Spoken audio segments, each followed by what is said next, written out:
Manolo, cabeza y huevo. Manolo, cabeza y huevo. Manolo, cabeza y huevo. Manolo, cabeza y huevo. Manolo, cabeza y huevo. Manolo, cabeza y huevo.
What's good in the hood? What's good in the hood? What's up, my brother? What's on in Papa? Hot one today in Killer. Yeah, it's a hot one today in Killer Cali. Yes, sir. Yeah, I got my ass whooped in Florida. That's what happened to me. Damn. Yes, sir. Yeah. Damn. Yeah, well. That's what type of when you go those type of areas dealing with that type of temperature, man. You know what I mean? Oh, I hear you. Not too pleasant. Damn. Yeah. All right, let me do the shout outs real quick. We got baby girl Wendy, Yankees for life. Sons of Italy, Chris Tribe, Minnie the Moocher. We got Marky Marks in the house. Our brother the Endu and Vito in the house. Joey Melrose, what's going on, bud? Agnostics, what's happening? Cromel, thank you for coming in, brother. Who else we got? What's Real's in the house? I'm over here singing. Oh, the Sea Dog and Cooper Show podcast. What's up, hermano? Doodle Brown's in town. Claudio Perry, always a pleasure. Let's see who else we got. We got Top Fathers in the house. And we got Killer Sapo. We got a full house. Full house, that's what's up. Hope everybody's having a good one. I love everybody in the chat. Don't mind me. I had a rough one. An addict and the heat beat me down, and I'm just making something to eat, but I'm gonna be in the chat. But thank you everybody for showing up. No doubt, no doubt. Yep, as always, we appreciate it, each and every one of you guys. Hey, Carlos, when you first said that, I said an addict. Say hold you. Yeah, goddamn fucking 3-foot addict. They should have got a midget to do that fucking job. Like a drug addict? I'm gonna turn off the I'm gonna turn off the camera now.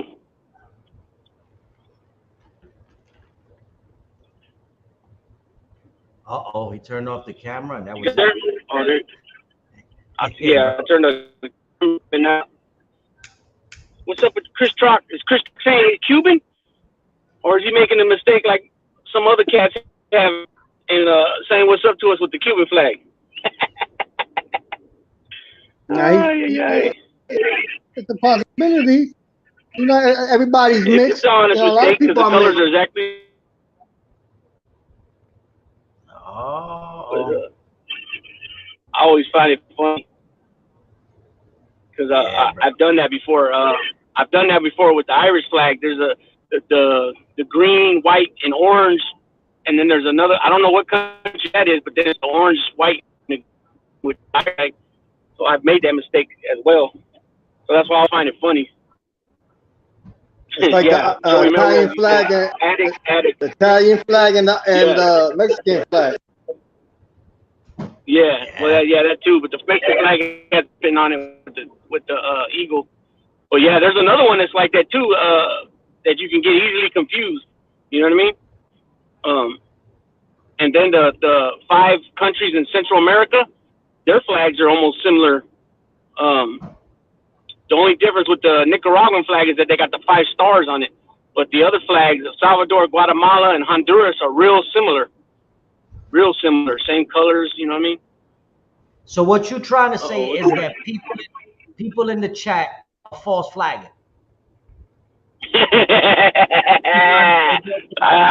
Yeah, but in an innocent way though. You know what I mean? Right. It's all good in Hollywood, man. If you guys haven't checked out, Claudio Perry dropped another video today. Some soothing music, man. It just, yeah, I liked it a lot. I messaged him and then he messaged me back. That's one thing I always message everybody back when they message us. You know what I mean? That's very important, as well as you guys do the same. You guys message everybody back too. Yeah. But yeah, he dropped a cool song today. So everybody, if you haven't checked out Claudio's channel, go check him out and let's get him up. You know, let's get his subs up as well. Definitely. Let's drop. Claudio, start dropping your link. Mods, start dropping your links. Drop them in there. I checked out Claudio's page. Yo, that music is nice, bro.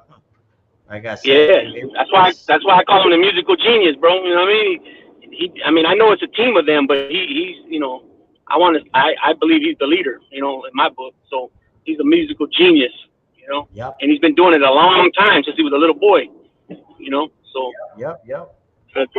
Game recognized game, like we say over here. You know what I'm saying? California, we say game recognized game, meaning real, you know, recognizes real, and he does his thing, man. You know?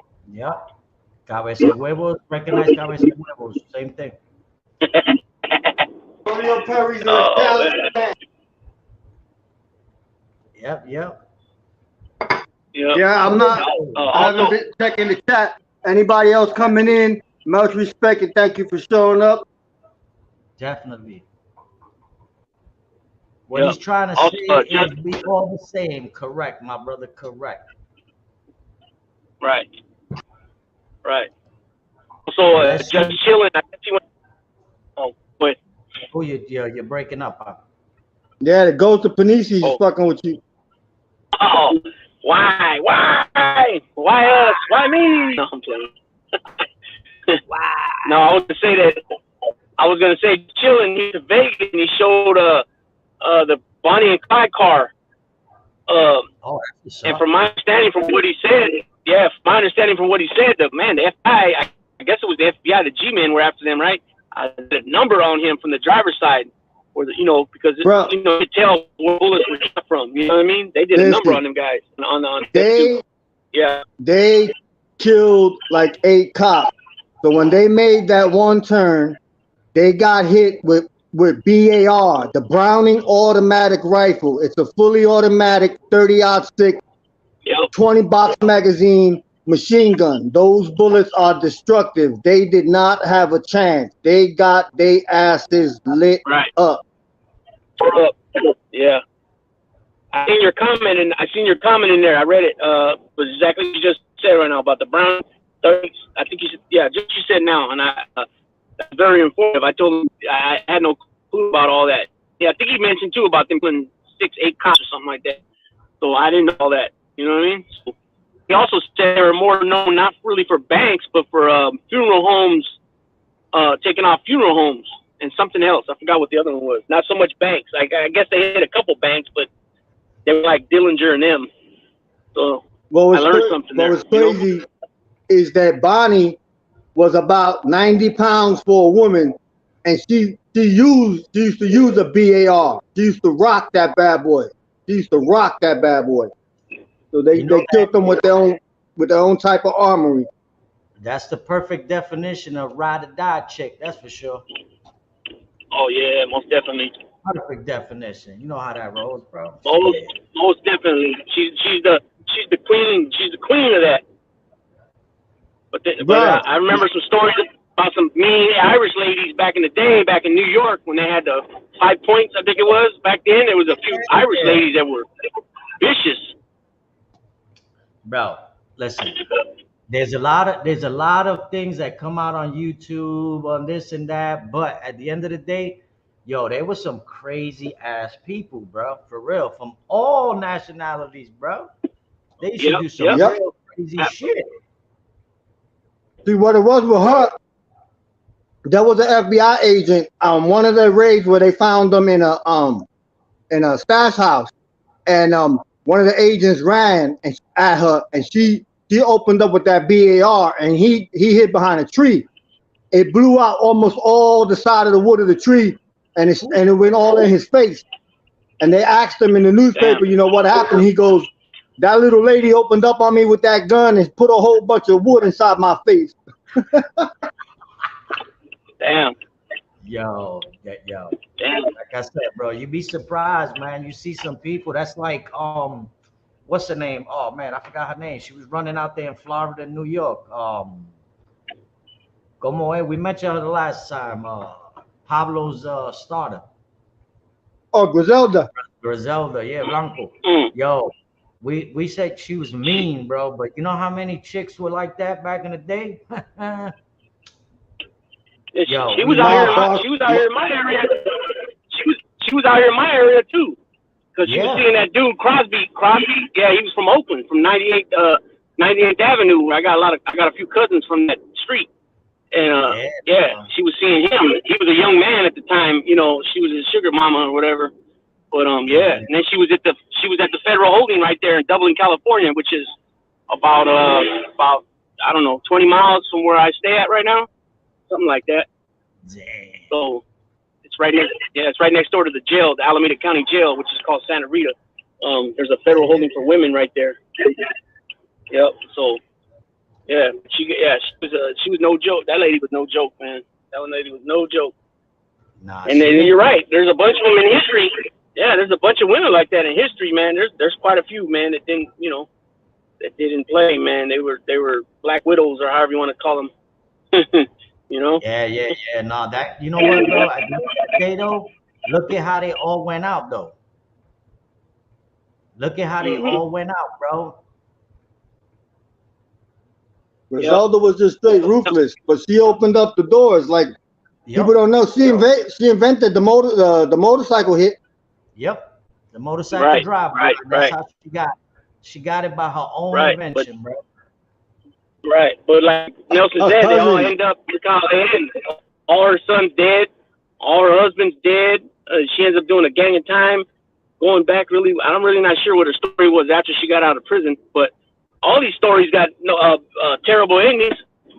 There ain't nobody that come after doing a crime come out with the only one I can think of offhand right now is that guy that did the 40 years for killing the DEA agent in Mexico. He's in a big old mansion on house arrest right now.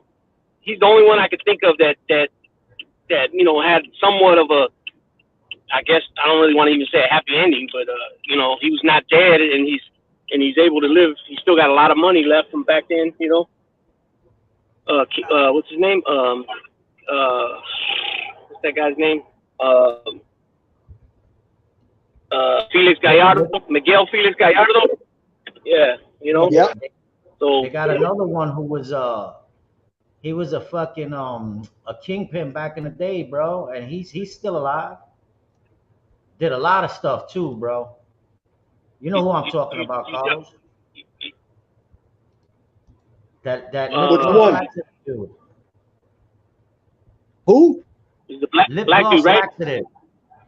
Nah, he looked like Denzel Washington.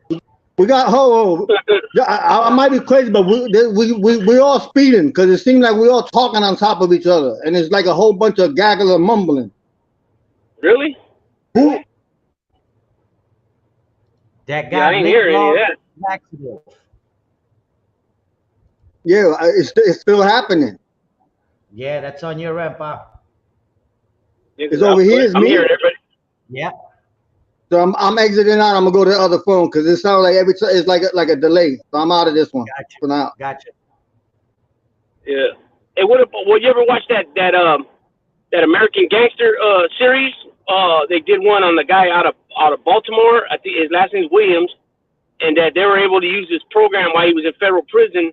They played this program that they put in place for prisoners, and they were able to leave the joint every day to go to school. But what they were doing, they were still slanging dope at the same time. They were being released from prison to go to school every day. And his last name is Williams. I can't remember his first name, but then I believe he got into the music business, and he started being like a promoter as well. He's an older dude now. He's got to be in his at least mid-60s by now. But all I remember is his last name was Williams. I can't remember his first name. And then they had that little dude too. What's his name? Midget Molly, I think it is, from Atlantic City. He was the dude that had that crown, and the feds wanted that crown. He used to sport the crown, actual crown, a gold crown, and that the feds wanted it, and they were never able to get it because wherever he hit it, he got hit with the Kingpin Act or whatever too. Yeah. But he's also out. He's also out. But I don't know what these guys is like money wise, how they're sitting. I know that dude in Mexico still has money. You know what I mean? Because he was the originator from all. He's the one that put all those things together as far as the guys from the different states of Mexico working together. And then when he got busted, he broke it up and gave Chapo whatever his piece, and he gave the Felix Arellano brothers their piece, and he gave all the other dudes their piece, and that's how it all broke up. But eventually they were all together, and I know he still has bread, you know what I mean? He used to be a cop as well. He used to be a Sinaloa state police officer at one point. Yeah, so he's the only one I could think of that's sitting on a lot of money still. All right, we're back in. Bang! Don Robocop Los. Is it better? Yeah, you sound better, my brother. Nuncio, what's going on, man? Goddamn ghost of fucking Panisi. Damn it. Hey, just like that. What's wrong with you, bro? That's crazy. That's crazy. And then the other day, what was that, Luke? When we came, what's today? Wednesday. When we came on Monday, man. Remember when you had a talk and you're like, try to get to a spot so everything's smooth. Remember? Yeah. And I wasn't even really trying to talk. I was letting Gunner and them talk. I think once or twice I spoke up and said something, and then I was having issues. Like the audio was going in and out, sounded weird, man. But all days though that happens. You know what I mean? It's a trip. I don't know. I can't call it like an alcoholic, baby. You know what I'm saying? Oh, we got a full house tonight. That's it. That's it. Don't forget to hit that like button, people. Come on now. Yeah. Oh shit. Yep. Nunzio, Dritto, 5K, Sean, just chilling. Awesome video, just chilling. They wet the hell up out of that car. They didn't have a chance. Yeah, they did. That's right. The way it was. You see Joey Melrose, he said, anybody see that couple having sex at the A's game up in right field? Yeah, I seen a clip of it. They were the only ones up there. They were busting slobs and getting busy with it up there. Crazy. There goes your answer, Luke. Craig Williams. Ah, there you go, Kumel. Good job. Yep, Craig. He had his own music. Yeah, he had his own music deal going on. I remember that, and I think he might have been connected. He says R. Kelly there, right? I want to say something with Pete with Puff Daddy, but I'm not sure about that one. Some reason it's in my head, but yeah, he was have you ever heard of the dude, Carlos? Craig Williams out of Baltimore. Yeah. He got hit with the Kingpin Act. Yeah. I was telling Nelson and the viewers that they started some program in the Feds at the time where they were allowing these guys to leave the facility to go to school, and they went ahead and woo-wopped that, and they were still slanging and doing dirt, doing robbery. No, actually, I think they were doing robberies, not slanging. I think they were doing armed robberies as they were going out to go to school every day. And it was a big school wherever they were going. It was a big university. I don't remember what university it was, but it wasn't in the state of Baltimore. It was somewhere else, wherever he was doing time at. Nelson, that question you asked me, were you thinking what you were referring to Mencho? Oh, that guy that's still running around? Yeah, you Nah, asked me a what? that was the dude called lip gloss laxative. Oh. If it was the Mencho, I ain't talking about that, man. That's one thing about me. I talk about street people. I talk about the mobsters. I talk about everything. When it comes to them the cartels, you won't hear me say a goddamn thing on this motherfucker. That's a Okay, I just different. seen something. It's a different fucking animal. Make that mistake and run your mouth. It's a different animal. Mm-hmm. Yep. Yeah, it is. Calypso, he said he was an informant. That's why he's alive and still got money. Are you referring to Felix Miguel Felix Gallardo? Is that who you're talking about?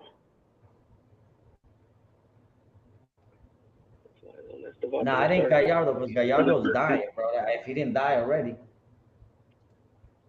Gallardo's inside. Yeah, he's inside rotten, bro. That dude's eyes are gone. He ain't coming out. No, He ain't coming supposed out. to be on house arrest. He's supposed to be on house arrest right now. Nah, not Gallardo. You got him confused. You must be talking about my man that was behind the Kiki Camarena one. Rafa. That's what I'm talking about. All right, That's yeah, what I'm talking Rafa. about. That's not Gallardo. That's not his last name. That's Carlo Quintero. Yep. Rafa escaped. No, Rafa yeah. was out for a while. No, the one dude, Miguel Felix Gallardo, and he got a second last name. What's the second last name? He's in jail. They'll never let him out. That's bogus. Yeah, he's in Okay, jail. well, what's his name? What's his name? Yeah. Telemundo had a show on him not so long ago. And he was in the joint complaining and shit like that, oh, they treat me bad and this and that. He was in a wheelchair. And they were like, nah, he gonna die in here. The other one, he's the one that actually got out and he escaped, bro. And they were looking for him. And if I'm not mistaken, last month, I believe they caught him. They Now finally. he was out. He Yep. was supposed to be doing good. Then they've got information. They re-indicted him. Then he went on the run for a while. Then they caught him. Yeah. They got his ass, bro. I was like, damn. You see with them, you got I give them that much respect. They're a different animal. For instance, you take $10,000 from them. They will spend up to $10 million until they get your ass. It's the thing with principle. Yeah. They don't play. And they play by different rules. Different rules. Yeah, bro. There's no rules with them. They will make an example out of you. Like you used to deal with the Colombians. Colombians will run into your house and kill your whole house if you messed up on money. The cartel will make you watch what happens to your family before they even touch you. So yeah, it's a whole different animal. Them boys don't give two shits, bro. It is what it is. Yep. They got high-tech equipment, high-tech everything. Yeah. You better be left alone. Look at See that what happened kid. with my little man? He wanted to make videos, drinking. He was a little entertainer, got drunk, opened up his mouth, and they lit his ass up. Yeah, but you see what he said, bro?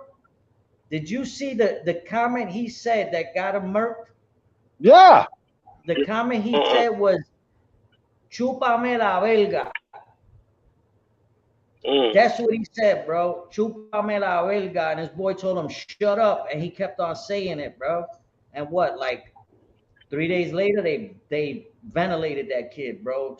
And he got off easy. Yep. Trust me, he got off easy. He had a quick one.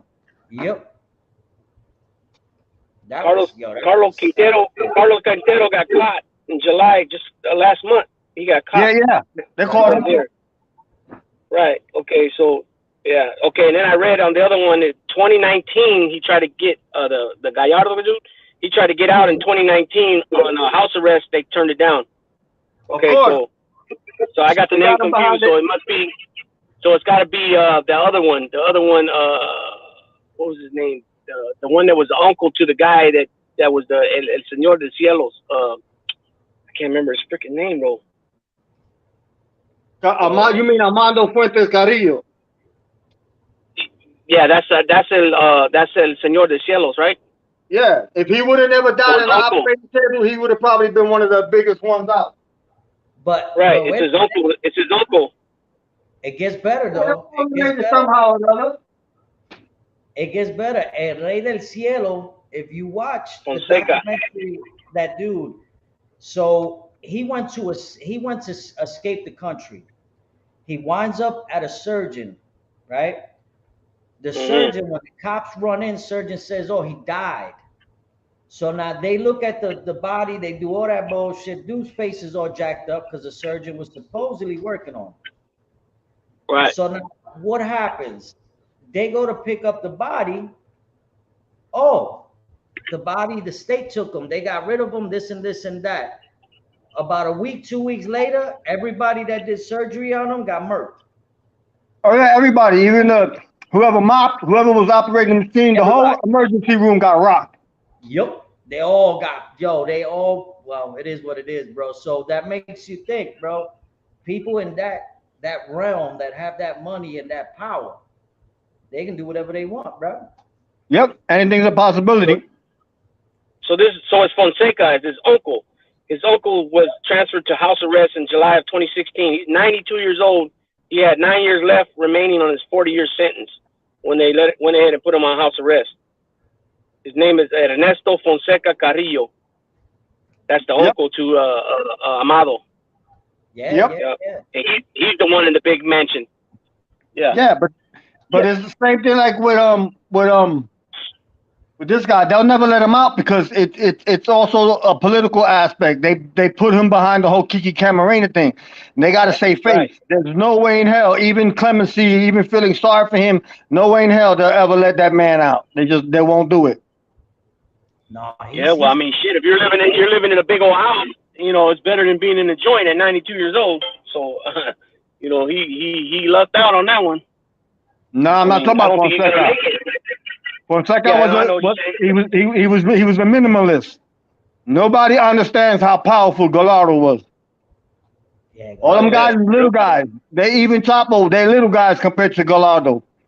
Yep. Exactly. He was the one responsible for all that, putting it all together. Yeah. And then he broke it up and gave it to people when he went in. That's how Chapo got his little piece, and those Arellano brothers got their piece, and there's Barbie and all them other people. Yeah, Barbie. No, not Barbie. What was his name? El Azul. Excuse me. Yeah. It is what it is, brother. I tell you what, though, man, the biggest mistake that was made there was taking out Kiki. It is what it is. Yep. What happened? The biggest mistake they made was taking Kiki out. Oh yeah. Yep. Biggest. Too much. Give me a too second. much heat. It was just too much heat. Yeah, no, I was that, bro. And the torture tape is what made it worse. Oh, that right there, bro. They put it on Netflix. They did that whole show, and the torture on the show was bad. But can you imagine, bro, in real life, that shit that happened like that? It was way worse. And that's the thing. And I laugh. Like, you see movies and you hear people say this, and I want to be clear on this. I don't care how tough you think you are or this and that. Everybody breaks. Everybody, especially if it's done correct. Everybody breaks. Yeah, that shit right there was damn, bro. They started jacking that poor man up, bro. Oh, damn. He was wishing he was dead, bro. It gets to the point where you don't think. You're subconscious. You're in so much pain. You got so much going on. There's no rationality to it. You know what I'm saying? And that's what different tortures. But that's when they brought the new stuff, that waterboarding. Waterboarding ain't no joke. That shit. You know what though? They actually mentioned that the dude that supposedly tortured him was actually trained by the United States. Oh, we won't even get in there on another topic though. Yep. But yeah, let's just say the three-letter boys have been a part of all of this all sides since its inception and still to this date. So yeah, it's that they go hand in hand. Yeah, It's a yeah. soap opera. It is what it is, bro. Telemundo. Drop a link if you want to come on.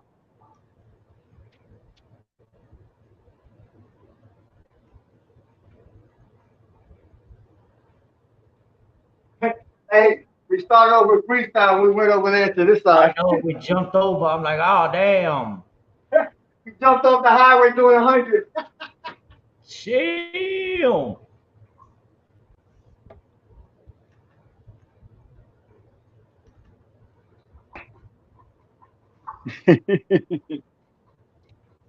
Oh man, I got beat today, buddy. Ooh.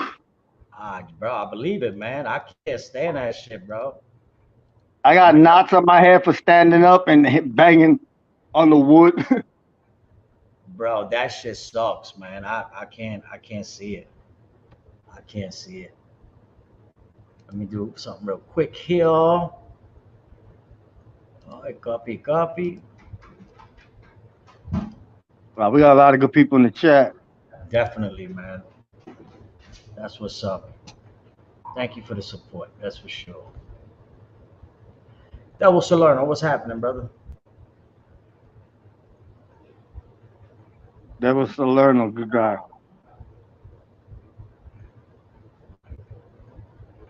We got the iTalk family in the house. That's what's up. Our peace in the house. Yeah. Doodle Brown. Now I got the. I guess I'm looking at the chat now. Doodle Brown. Good to see you, my brother. Primo John. Hey. Krumel, always a pleasure. Krumel's an OG, a real OG to this thing here. Yeah, but I'm kind of. You're saying names, and I just seen Claudio pop up, but Claudio, you know, I do background singing, bro. Damn, couldn't even call a brother up. Damn.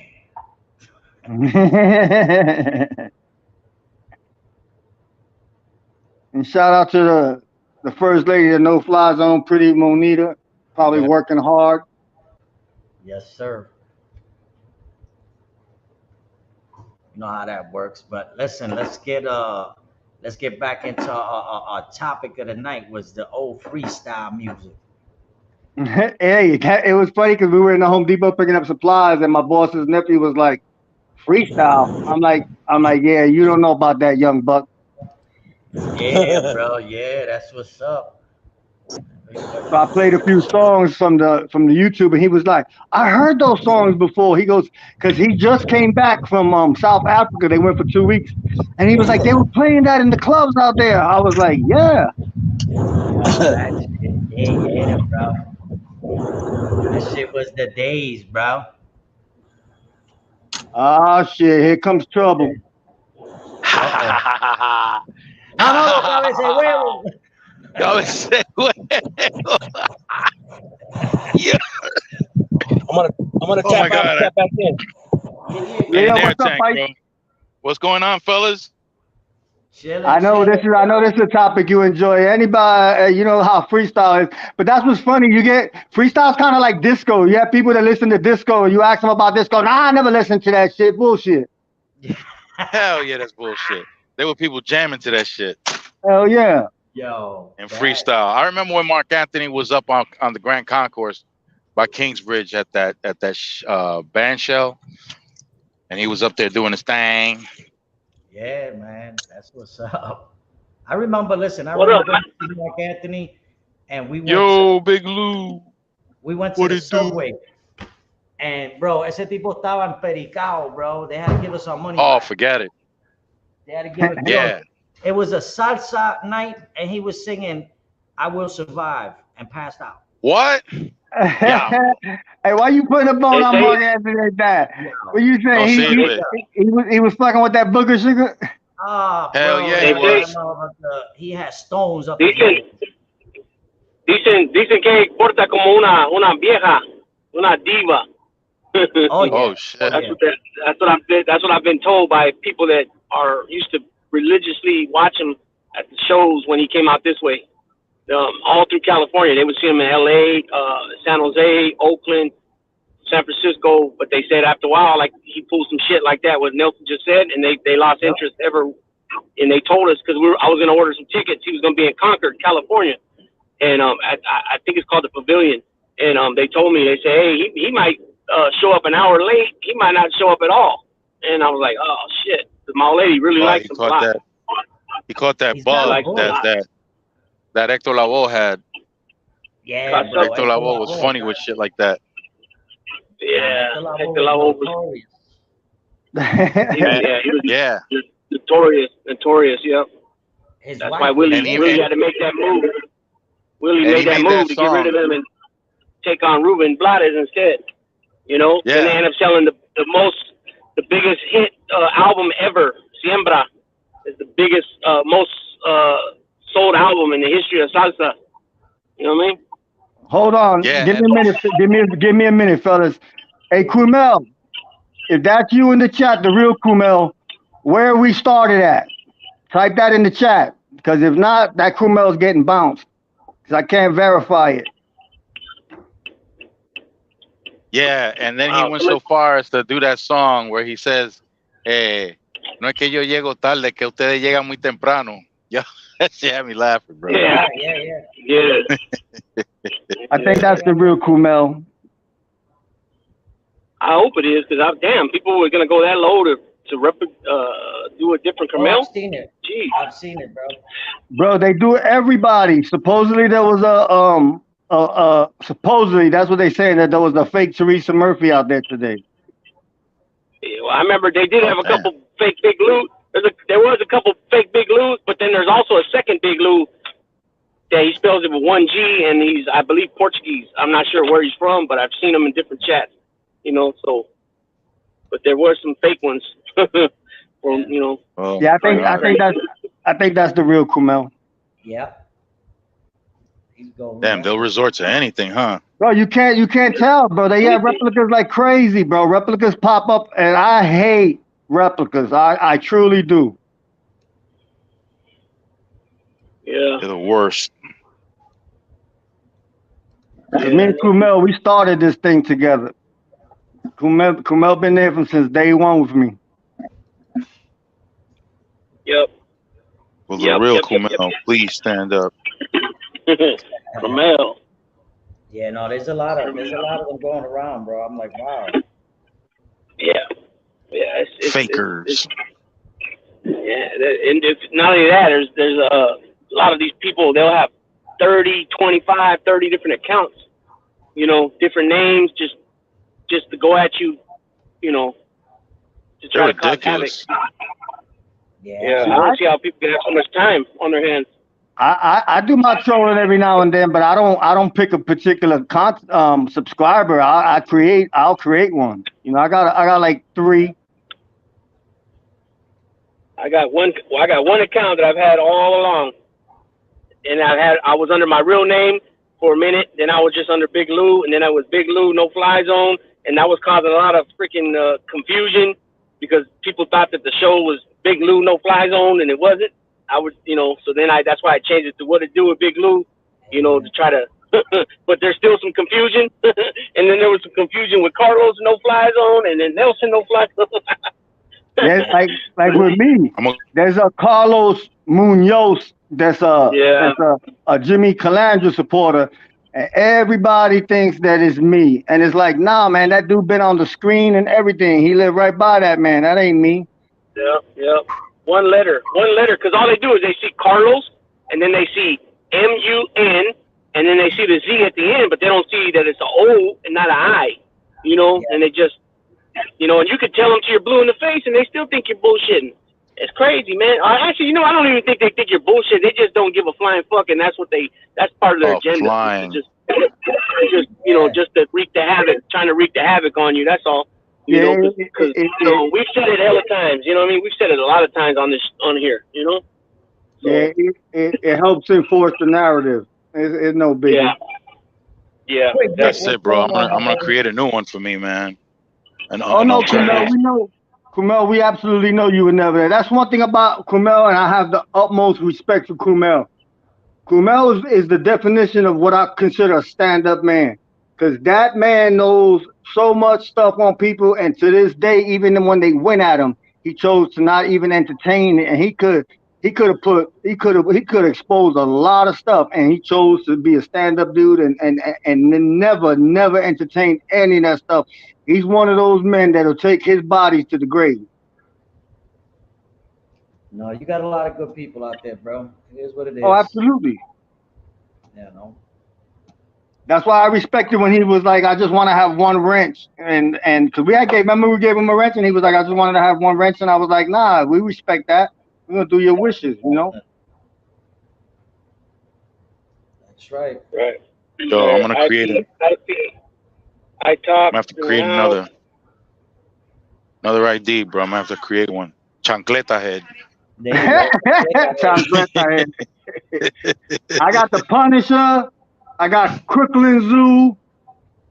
That's my two. But I don't bring the Punisher out as much. I've been rocking with Crooklyn Zoo. So yeah. If y'all seen Crooklyn Zoo, yeah, that's me. Oh shit. If y'all see 7-Eleven has no marshmallows, that's me. Damn. Yo. That fire was trippy. Yo, that shit was bugged out, bro, and that shit was hot from a distance. Yeah, dog. We watched it real time. We had a show and we had real live news. We had an on-scene reporter. That's right. No Fly Zone Ricans reporter right there. You feel me now? Live coverage. How many content creators actually got an on-the-scene reporter putting real-time information out? Come on, bro. They don't have that. They don't have that.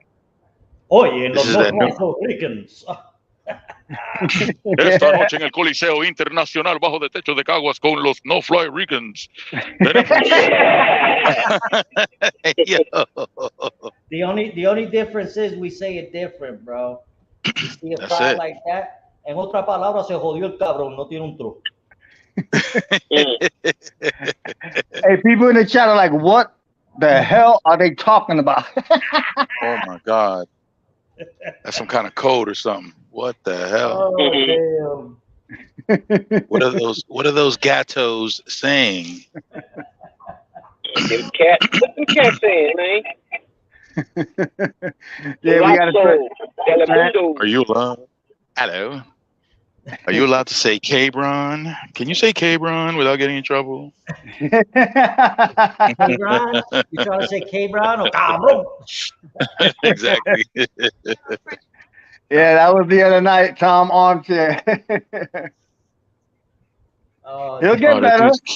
He'll get better. Trust me. Listen, I have my second generation aunt. She married a white man. And I mean, you know, 45 years married. That man spoke better Spanish than, and I had to learn it in jail. And I used to be fascinated at just how good he spoke, that bad boy. And he would trip people out. They were like, look at this white man just with the dialect down to a science. But you know, 45 years with a woman, he learned it real quick. Yeah, that's how it is, bro. That's how it is. My brother, I call him my brother. He's 100% black, bro. And yo, you talk to him, and it's like you talking to a Puerto Rican cat or any Spanish person, because he's quick as hell with that shit. Yeah, bro. Man. Yeah, I knew this dude. His name was David, and I thought he was Puerto Rican. I thought, I was a little kid. I thought he was Puerto Rican. Come to find out, he's Africano. He's black, right? And I thought he was, like I said, I thought he was Puerto Rican because he spoke Spanish fluent. And then there was this other cat. He was like friends of ours that my brother ended up getting tight with them because my brother's a lot older than me. So I was, a youngster. He's sick. My brother's 16. My oldest brother's 16 years older than me. So a lot of people used to think he was my uncle growing up. Only the ones that really, really knew us knew that he was my older brother. Anyways, he got cool with this cat that come to find out after we started talking that my dad and that guy's dad used to run together when they were youngsters. And then now my brother and him are kicking it, they got really tight. And anyways, they had a friend, a Puerto Rican lady named, I believe her name was Vida, if I remember correctly. And her husband's name was,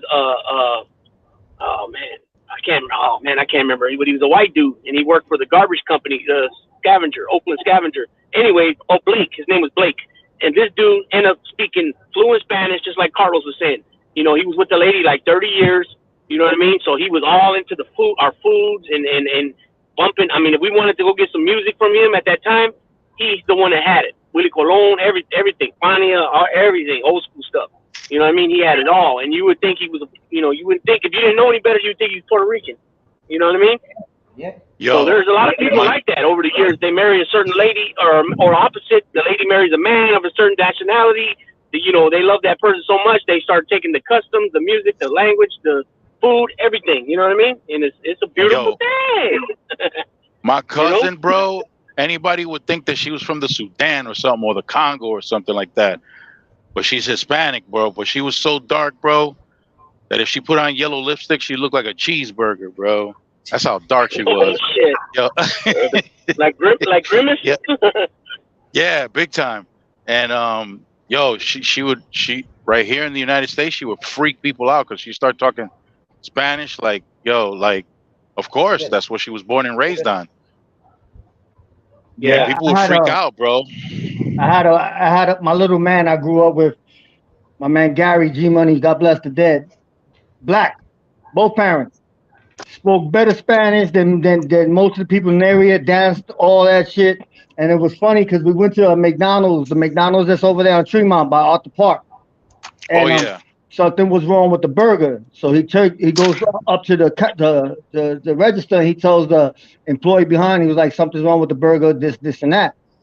Being that he was, black with a mouthful of gold teeth, they assumed that he didn't know. So the one guy tells the other guy making the burger in the back, he goes, don't, he said in Spanish, he was like, don't do this and like to spit inside his burger. Wow. Oh, shit. He said it in Spanish. So my man he told him in Spanish. He goes, hey, what time you get off the clock? He goes, we're gonna leave here. He goes, and I'll come back. He says, and I'm gonna see you when you close up this thing. He goes, and I want you to tell me exactly what you said again. And he told him this whole thing in Spanish. Yo, the looks on their faces, bro. We came back, and the manager was already outside the store crying, was like, please. He was like, this and that. And we was like, listen, he says, we're gonna give you a break, you know what I'm saying? Because we always eat here. He says, now you go back there and you tell that kid, so he better watch his mouth.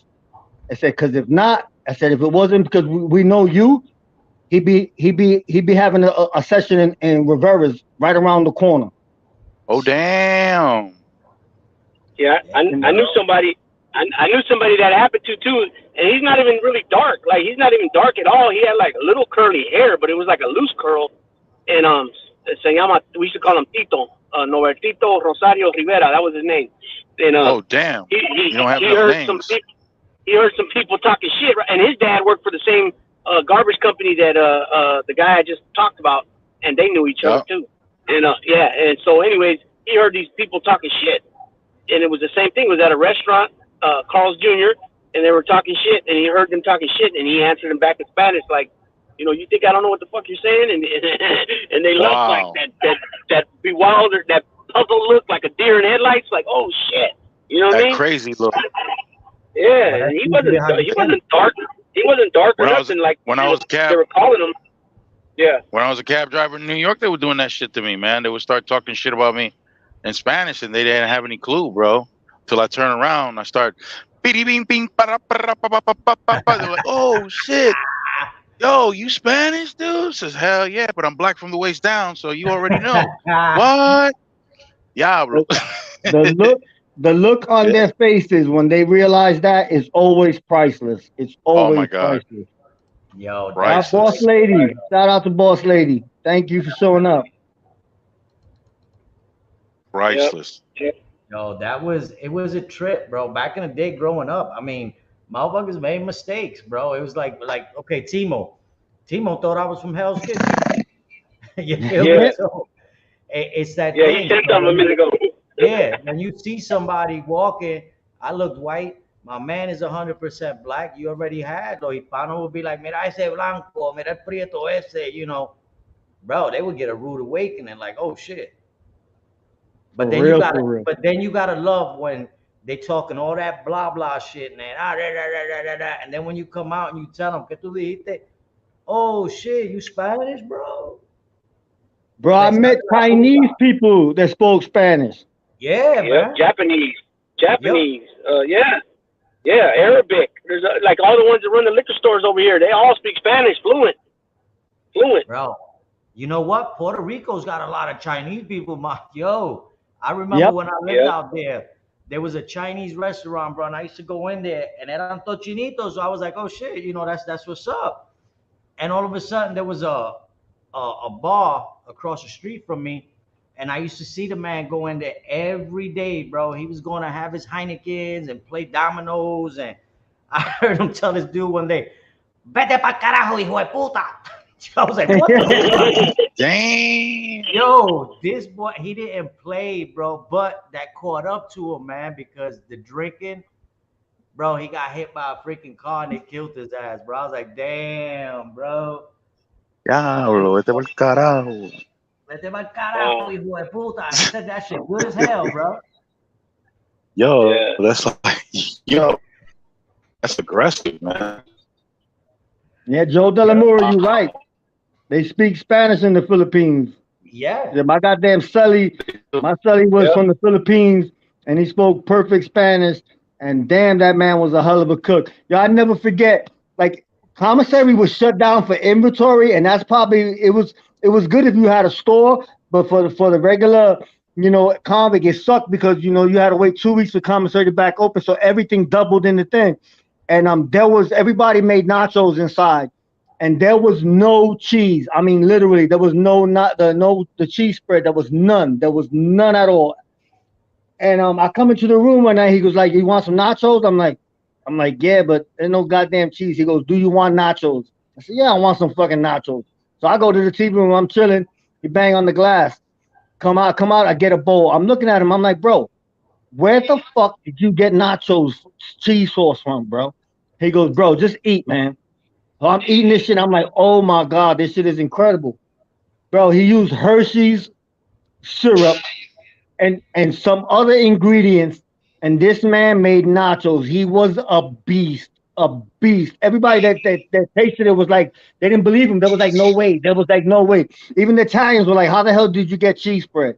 And he was like, I'll make you guys. I'll make you guys some." And man, he made nachos. So everybody, they were hugging him and everything. They were like, "Oh my god." They were like, "You got to show us." He was like, "Nope." Damn, bro.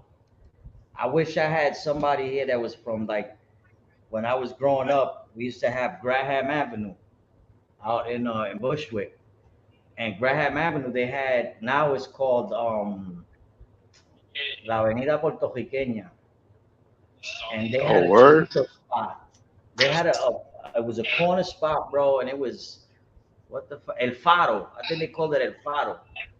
And you went in, bro, and it was a Chinese restaurant. That was the first Chinese restaurant I went in, bro, and I looked at the menu. They had arroz con habichuela, tostones, pernil, bro. They had everything, bro, and it was better than most of the Spanish spots in the neighborhood. Yeah, the Wow. Philippines were owned by the Spaniards for a long time. Yep. Yeah, Killer Sapo They dropping got jewels. they Yep. got they got their independence at the same time with us. Puerto Rico, Cuba, Philippines, and Guam. 1898, 18, Spanish American yeah, War. 1898. Yeah. Yep. shout Because out the to them. Guamanians too, they got Spanish last names too. Sometimes, just I, like the Philippines. Sometimes Filipinos sometimes have Spanish last names. Most of them do. But sometimes you hear when they're mixed like with Chinese. I've met some Filipinos where they have Chinese and Japanese in their bloodline. You know what I mean? And then they'll have those type of last names. But most of the time they have Spanish last names, just like us.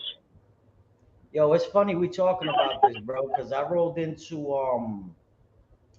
to Walgreens the other day, and the cashier, the girl, her last name, it said Wanda Cruz on her tag. So I'm like, oh shit, when they found her, I'm like, that's cool. So I get up to the cash register, and I said, ¿Cuánto es? And she looks at me, and I'm like, ¿Cuánto es? And she's just staring at me, and I'm like, what the fuck? She's like, no hablo español. What? She played you like that? Bro, I She went, played you with what? a no hablo? Yeah, no Oh hablo my god, bro. español. But the way she said it, bro, I was like, oh hell no, bro. I had like 3 or 4 That would have señoritas. been it, bro. She I would said, have I started never thrashing learned the place, Spanish. bro. I never learned Spanish. Oh hell no. Say some Hey, shit like that to me, hey Nelson, man. look at Killer Sapo. Oh, Shaquilla Sapo. I remember Hey, here. Graham Avenue. Oh shit. I used to hang out. Well, my father used to take me to 49 Park back in the day. Yeah. 49 Park was notorious, bro. Them dudes out there was, yo, they were sick, bro. Cause you had a lot of bikers and shit that hung out in the park playing handball. And I was like, damn, I think I was 10 years old when I seen some dude, his brains, I said it before, brains hit the fucking handball court, bro. Ooh, that's crazy. That was nasty. That's when you know they're smart. Yep. She was a menace to society movie. Yep. Hurry up and buy. Just is crazy. Yep. Hurry up and buy. You buy. What you say about my mama? What you say What you about say my about mama? my mama? Oh damn. I remember when that movie came out, bro. That opening scene was just tremendous. It set it off on that one. Yep. That was bro. That was greetings all. No fly zone Ricans and Denzel. 556. What's wrong? Excuse me, gentlemen. Hey, Denzel. Yo. Damn. Yo, look at where I'm at, bro. Check this shit out. Check out where I'm at, bro. Don't tell Look me you got behind me. no Can you something read that? You had Goodfellas. Can you read Goombas, that? what is that? Goodfellas. They Goombat. Goodfellas, Goombats. pizza. That's where I'm at, bro. That's what's Yo, up. let me tell you something, bro. We're talking about organizations and all that other stuff, bro. Growing up in the city, the biggest gang ever was, if you ever had a problem, you just bust out a Puerto Rican flag and every Puerto Rican in the city shows up and beats the crap out of whoever it is, bro. It's the most amazing thing in the world. And the battle cry was this, right? You have beef with somebody, all you have to do is go, "Cuckoo," and that's it. Yo. Yeah. Yep. That was a distress call. That was a distress call, bro. All you gotta do is go, "Cuckoo." Yo, and dudes was coming out with machetes, everything, bro. These dudes had everything. Yeah. Yo, No joke. Once they found out. Y'all had the Bronx. The Bronx had, its areas where y'all ran everything. You know what I'm saying? So back where I was at, there were certain, we used to call them sectors. Yep. Because there was a time where if there was like a 5-block radius, you couldn't walk down that block. Right. You couldn't, bro. I was like, what the hell? They would chase you. If you was a Moreno or Boricua, they would chase you to the corner of Grand Street. Once you got past Grand Street, it would stop. So then you would see the Boricuas and the Morenos goofing on the Italian kids from the other side because they're like, y'all ain't doing shit, and they wouldn't cross, bro. See, but the funny thing was that with the in the Bronx, it didn't matter if you were Rican, Black American, Italian. It didn't matter if you wasn't from that block. You better know somebody, and you got to be on invite status. Exactly. That's why just talking about that reminds me. That's how it was. The blocks stood together, bro. I told people this story, and I'll say it again for those who didn't know. I remember Curtis Lewa came to my block on 188 in T-Bow with about 11 guardian angels because I guess his aunt at the time lived in the building and she was beefing with a neighbor. And they came with the barrettes and the white and red shirts and all that other stuff. Needless to say, I seen Curtis Lewa on his knees and his hands crawling, trying to hide under a car. The guardian angels took a bad one that day. The whole block came out and lit they asses up. Yeah. Fired that. You know, their headquarters was on University Avenue. I think it was the building right next to the church, the Palatine Church, on the second floor. Yeah, I mean, they had a few headquarters, a few headquarters, because you remember it was a time where they were on every goddamn train, every train in New Oh York. yes, when the beret and everything. Oh yeah, but he took a bad one that day. He took a bad one. They came over there with all that beret and that they used to use. Remember the pouches? They used to look like shoulder holsters that you would strap on under the armpit and everything. They all came with those, and they came with little sticks and everything. Bro, they took a bad one. They got they butt lit up in my block. They got caught fired it, up. They used to catch it because on the M line, you didn't see too many of them because they would get handled, bro. I'm like, oh damn. Then you had the cocky ones, the ones that thought they were cops, bro. Cops without a gun. Yeah. They would get beat the fuck down. But I do give them some credit. They had some of them that were like boxers, and they had some that were into the martial arts. And I seen some of them put that work in the goddamn train cart, whooping ass. I seen one dude. He was a little dude. He looked kind of Asian, but you could tell he was mixed.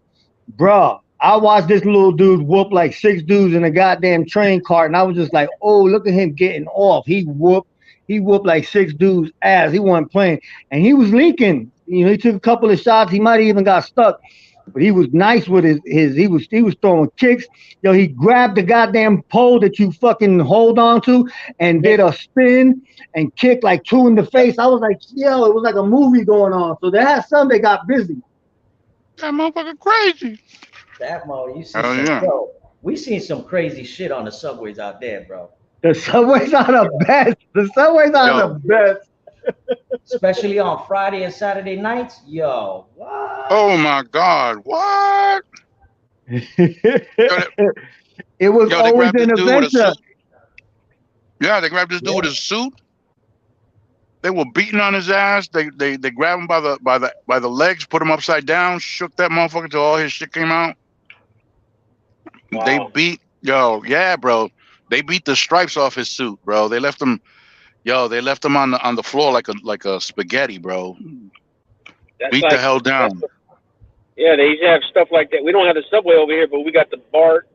We got the BART, and then we got that's the Bay Area Rail Transportation.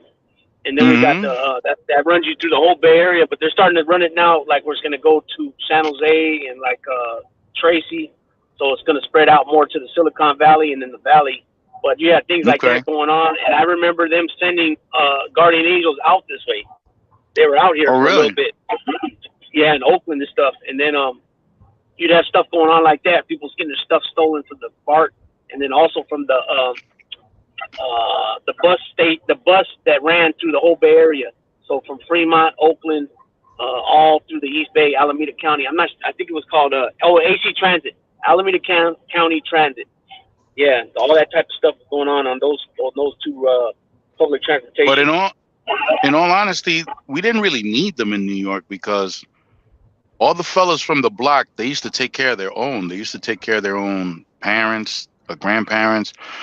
Like if you walked up on Davidson Avenue, let's say T-Bout, where Carlos was at, you couldn't touch one of their parents or one of the elderly that lived on that block, bro. That was a death sentence, bro. These dudes would murder you right there.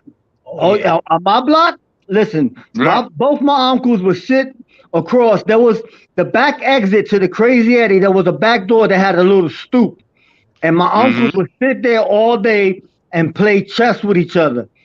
And it was funny because people were doing the purse snatching. Bro, you know how many dudes made the mistake of snatching a purse on Fordham Road and ran down T-Bout? They didn't make it to the end. You were going to get smashed, bro. They didn't make it to the end. I remember we used to play stickball in the street. And you would see because the cops are always slow, and you would see the cops chasing, and dude be running. We right there. We would be like, boom, boom. Smash them in the legs and everything. You start whooping on them. You didn't grab a purse. You didn't do nothing wrong on Fordham Road and run down T-Bout Ave. It was a big mistake. Big mistake. Horrible, bro. A lot of neighborhoods were like that, bro. You couldn't just commit a crime on somebody that lived on that block or you were on that block bro, nah. We He was a wasn't gonna bunch of make it. bad little motherfuckers. And imagine me, bro. My whole family lived out on that block. My whole Oh family, hell all my no. aunts, uncles, and everything. So it was a big ass thing. And what's funny is I'll never forget. There was this eye doctor. He had an eye shop on Fordham, and he had a nice Uh-huh. red Cadillac. And he would go and he would play tennis on the weekends. And when he'd come back, he always give out the tennis balls that he had used that were still good. Yep. And he paid my cousin and his friend to wax his car, and Mm-hmm. they did it. They spent like 3 hours. They made it look beautiful. So they went to him and was like, where's our money? He offered them a certain amount of money, and I guess he decided to short them half of it. Mm-hmm. Big mistake, right? He comes to work in his wife's car. She had an Alfa Romeo, a Spider, convertible. Mm-hmm. It Yep. was all red with the black top with the white interior. And he parked it across the street from my building. Uh-oh. So I'm watching my cousin come up the block with his boy Pelu. And they carrying a goddamn fucking a can. And it's a black can. And you could tell they carrying it and it's heavy. And I'm like, what the fuck are they doing? So we're just watching them. So they go into the building. And the building they went to was the highest building on our block. I swear to God, I forgot how many floors it was, but I know it was way past the normal. And we're watching it, and then we look up, and we could see them towards the edge of the roof, and then we see them plant the bucket up there. What they brought up there was a bucket of tar. Oh no. Oh shit! Bro. Wow. All you see is that bucket come down fast as hell. Boom! And the tar in the air, all through the seats, went right through the convertible top roof, smashed inside, Oh shit. destroyed it. And I was just like, God damn! We watched this whole thing. Yo, he came out after I guess somebody went over there and told him what happened, and he was crying, and it was just like, big mistake. You should have paid. You should have paid them what you You promised gotta them. pay, bro. You can't play with those people like that, man. And what you say? He used to go out and play tennis. Yeah, he owned the eyeglass, the eye optic, something that was on Fordham, and he would go play tennis, and he'd come back with all the tennis cans, the used ones, because the material starts to come off, but the ball's still nice and bright and that greenish yellow, and he'd give us the balls. So we were cool as kids, that we were having fun. But he paid my cousin Chino, rest in peace, and Pelu, and he decided he was going to short them money. Not in that block. We was a bunch of hellions. We were hellions. We were some bad little motherfuckers. And that bucket of tar destroyed that man's car, his wife's car. He tried to get over because he had balls,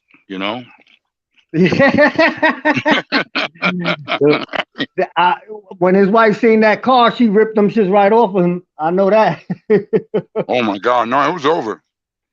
Destroyed that car, bro, and it was a beautiful fucking car. A red Spider. Tar? Yeah, tar? bro.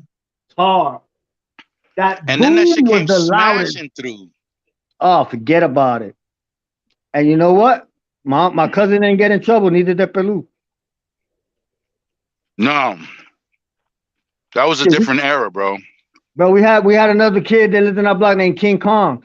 He would get on dust, and he would do the whole block from the outside of the roof, climbing on the ledge. He'd swing over, and he used his hands that's why he got the name King Kong. And he'd do all the roofs. He'd be on dust, bro, on the outside of the roof with his hands on the ledge, just walking the goddamn fucking building. Like, wow. A lot of dudes flew off rooftops thinking they could fly on that dust shit. Oh, forget about it. Hell yeah. Yep. And we were bad little motherfuckers. I remember one day this punk went to the roof, and he was like, I'm gonna jump. And all of our little badasses, tírate, maricón, tírate. Hell yeah, bro. Thank you. Like that dude that was doing the cross sign, and the dudes were like, yo, why are you blessing these dudes? I ain't blessing them. I'm just saying, si te cae, te jode. That's it. Te jodiste. Yo.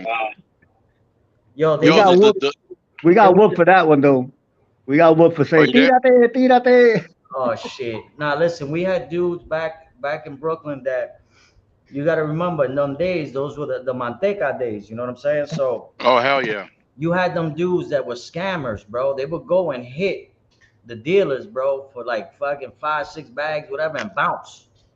Mm-hmm. And there was one dude, bro. I guess they must have tried to give him the old rap bag. Oh my And god. bro, the dude, he ain't died. What What? happened was he came back and he did it 20 times worse. What? So all people used to tell him, yo, man, stop that bullshit, stop that bullshit. And he was like, man, they tried it once, they ain't gonna do it. Man, I'm this, I'm that. Okay, yeah. Bro, we walking down the park, we turn the corner of the projects, we look on the floor, there he is. Laid out. Flat, bro. They threw him from the top of the fucking roof, Oh bro. shit! Flat. Oh yeah. Damn. Head first, bro. None of that. Oh, he landed on his back or his chest. No, he landed on his head. Damn. He looked like an accordion, bro. Diablo. A lot of dudes used to make the do the fly bird video. Like, you mess around with the right one, shit. Yeah, That's it. crazy, bro. I was talking to somebody the other day actually, and we were reminiscing about when we were younger, and we were saying like we were bad kids. We made that clear like 3 days ago. We were bad kids. You know, we did stupid shit, but you know, we used to go into cars, and back in the day, that was during the wars that they were having out there. There used to be a lot of abandoned cars. Yep. But since we didn't know any better, we were just badass kids. If a car was there more than 3-4 days, bro, we was hitting it. We was trying to see what was inside, look for change, whatever. And it was weird because we both agreed on. We were like, "Holy shit!" You remember opening the trunk and that chicken smell, that rotten chicken smell that hit you like an air conditioner? Man. And it was the trunk, bro. We used to, I mean, we seen shit, people with their fucking, the back of their head touching their fucking heels, bro, inside of a trunk. I was like, oh hell no. But bro, we were so fucked up that we used to do it again. What? Badass kids, bro. Badass kids, bro. But we would invent games, bro. Look at this, all the games that were invented in the goddamn streets, bro. That, you know, these kids these days, everything is goddamn phones and video games. We would make flipping over. Kick the can, bro. Kick the can. Flipping on goddamn mattresses, bro. Oh yeah. You stack like 4 or 5 mattresses and jump off the second floor. Yo. Jump off the fire escape to the mattress. And you better have your feet and watch the bounce, because if not, you'll go up in the head and right through a goddamn car window. Oh my god, bro. Yeah, it was yo. And then when we played Kick the Can, yo, stupid, bro. Ridiculous. Yo, Kick the Can when we got a little older, like 10, 11 years old. Bro, if we couldn't get to the can, we'll just kick the shit out of the dude with the can, bro. Kick the can. Manhunt. Bro. A fucking simple game, manhunt. You know, it was like, yo. And sure enough, bro, I don't know, but red light, green light. Red light, green light. Yeah, red light, green light. 1, 2, 3. Yeah. Yeah, but y'all remember, bro, listen, at the end of the day, we only had a couple of beaches, blah, blah, blah. What was our favorite beach? You remember? Well, in the Bronx, it was Orchard Beach in the Bronx. Carlo, what do you think? Your favorite beach? Coney Island. Skelzy. Bro, what is it? Skelzies. Oh, he's talking about Skelzy. Bro, you take the Heineken bottle and you take beaches. What was our favorite beach back in the day? Shit, ours was Orchard Beach, but you Brooklyn guys, y'all probably had Jones Beach. Nah, Reese Park Beach probably. They were saying that all those people butt naked over there. Nope. Oh, wait. Killer Sapo said Coney Island in Brooklyn. Yeah, we had that beach, but us, because we couldn't go to Coney Island, we had Tar Beach. Oh, the roof. Tar Beach.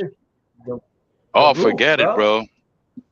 You was doing pure nastiness up there, bro. That was the Holiday Inn, the Hyatt, the beach. It was everything. Wow, we did all kind of shit. Jumping from building to building, bro. Yo, with a 40-ounce St. Ives chilling up there. Yeah, yeah, that was some crazy shit y'all were doing. We used to drink. We used to get the pink champagne. That's right. You dumped the pink champagne inside the 40-ounce. Yeah. What did we call that? What did we call that? The formula? What was that? Yeah. Yo, let me get some of that formula. Yo. Bro, even Hawaiian Punch and St. Ives got hip to that shit, and that's when St. Ives started dropping the special brews with the flavors in it. You see? I remember that. Yeah, I remember that. Yo, yeah, they copied, man. They copied from us. Thank you for stopping by, Claudio. Always a pleasure. Yeah, Claudio. Thank you for always being good man. Thank you, Claudio's slowly become the top wrench in the game. Yo. Yeah. Yo, the battles we used to have. Oh my God. Kalasapo said, best time, naked girl. Yep. Yo, we have fun though, bro. We have fun. Even though when we get older, those scars look uglier. Yeah. Yeah.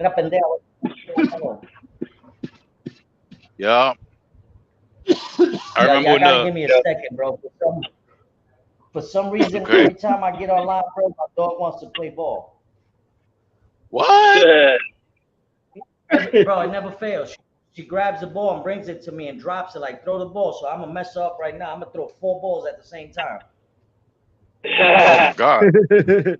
I was just telling my son that shit the other day.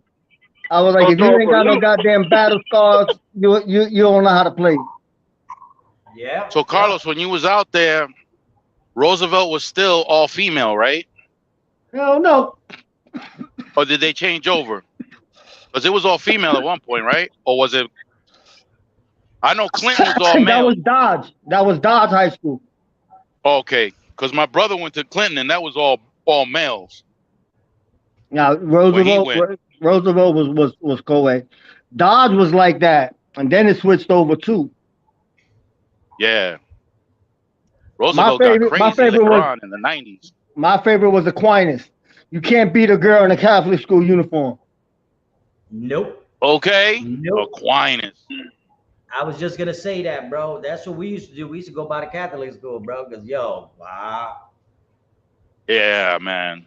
That was some yeah.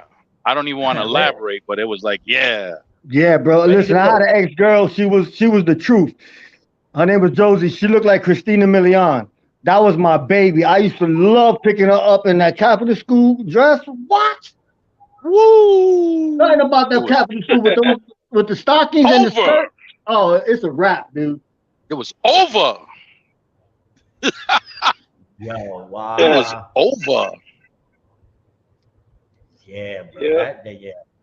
We had Aquinas, and then there was another one. I'm trying to remember the other Catholic school that was those two were like the top ones. You roll up over there, you seen some of the baddest cars. Dudes that was balling was going over there to get the chicks. Oh hell, Reese Park Beach, yeah. Reese Park Beach, man. That's where the nude beach is at. Reese Park Beach. I think it was St. Catherine's. It might have been St. Catherine's. In Manhattan, it was Mother Cabrini. In Manhattan, Mother Cabrini. Oh yeah. The hooky parties. Yeah. Listen, bro. On Webster Avenue, there was the black hole. Everybody in the late 80s to the 90s knew about the black hole on Webster Avenue, my man Supreme's basement. That was every high school in the area went to the black hole hooky parties. For real. Yo, those girls from the Catholic high schools during those hooky parties. What? Yo, it was those are beautiful times. Beautiful memories, man. Those were the Yeah, loveliest bro. moments on earth, bro. Come out The of that place loveliest. going, Chacho. What? Yo, and the music was banging too. Banging. The music was the 80s and 90s. This is how we started off with this with the freestyle. And you know that's what it was. It was off the chain. Diamond Girl, tú me haces sentir. What? Oh, Yo, come on, bro. Oh, you might have a Claudio Perry. You might have another backup singer. Okay. there you go. Another backup singer. Nelson and Leo as the two backup singers, man. You might have something there. Spring Right there, bro. love, come back to you. I remember I was young. I was hella young. I was young when all them came out. Oh my goodness. And you would, yo, that song would come on, and you would look at the girl all funny too when that song was on. Yeah. You were trying to let her know with that look. Oh yeah. Oh yeah. Hell yeah. I got one for y'all, and if you tell me something different, then we're gonna have to verify if you from the Bronx, bro. After every place,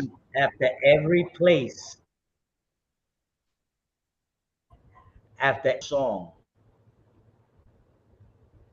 that they played.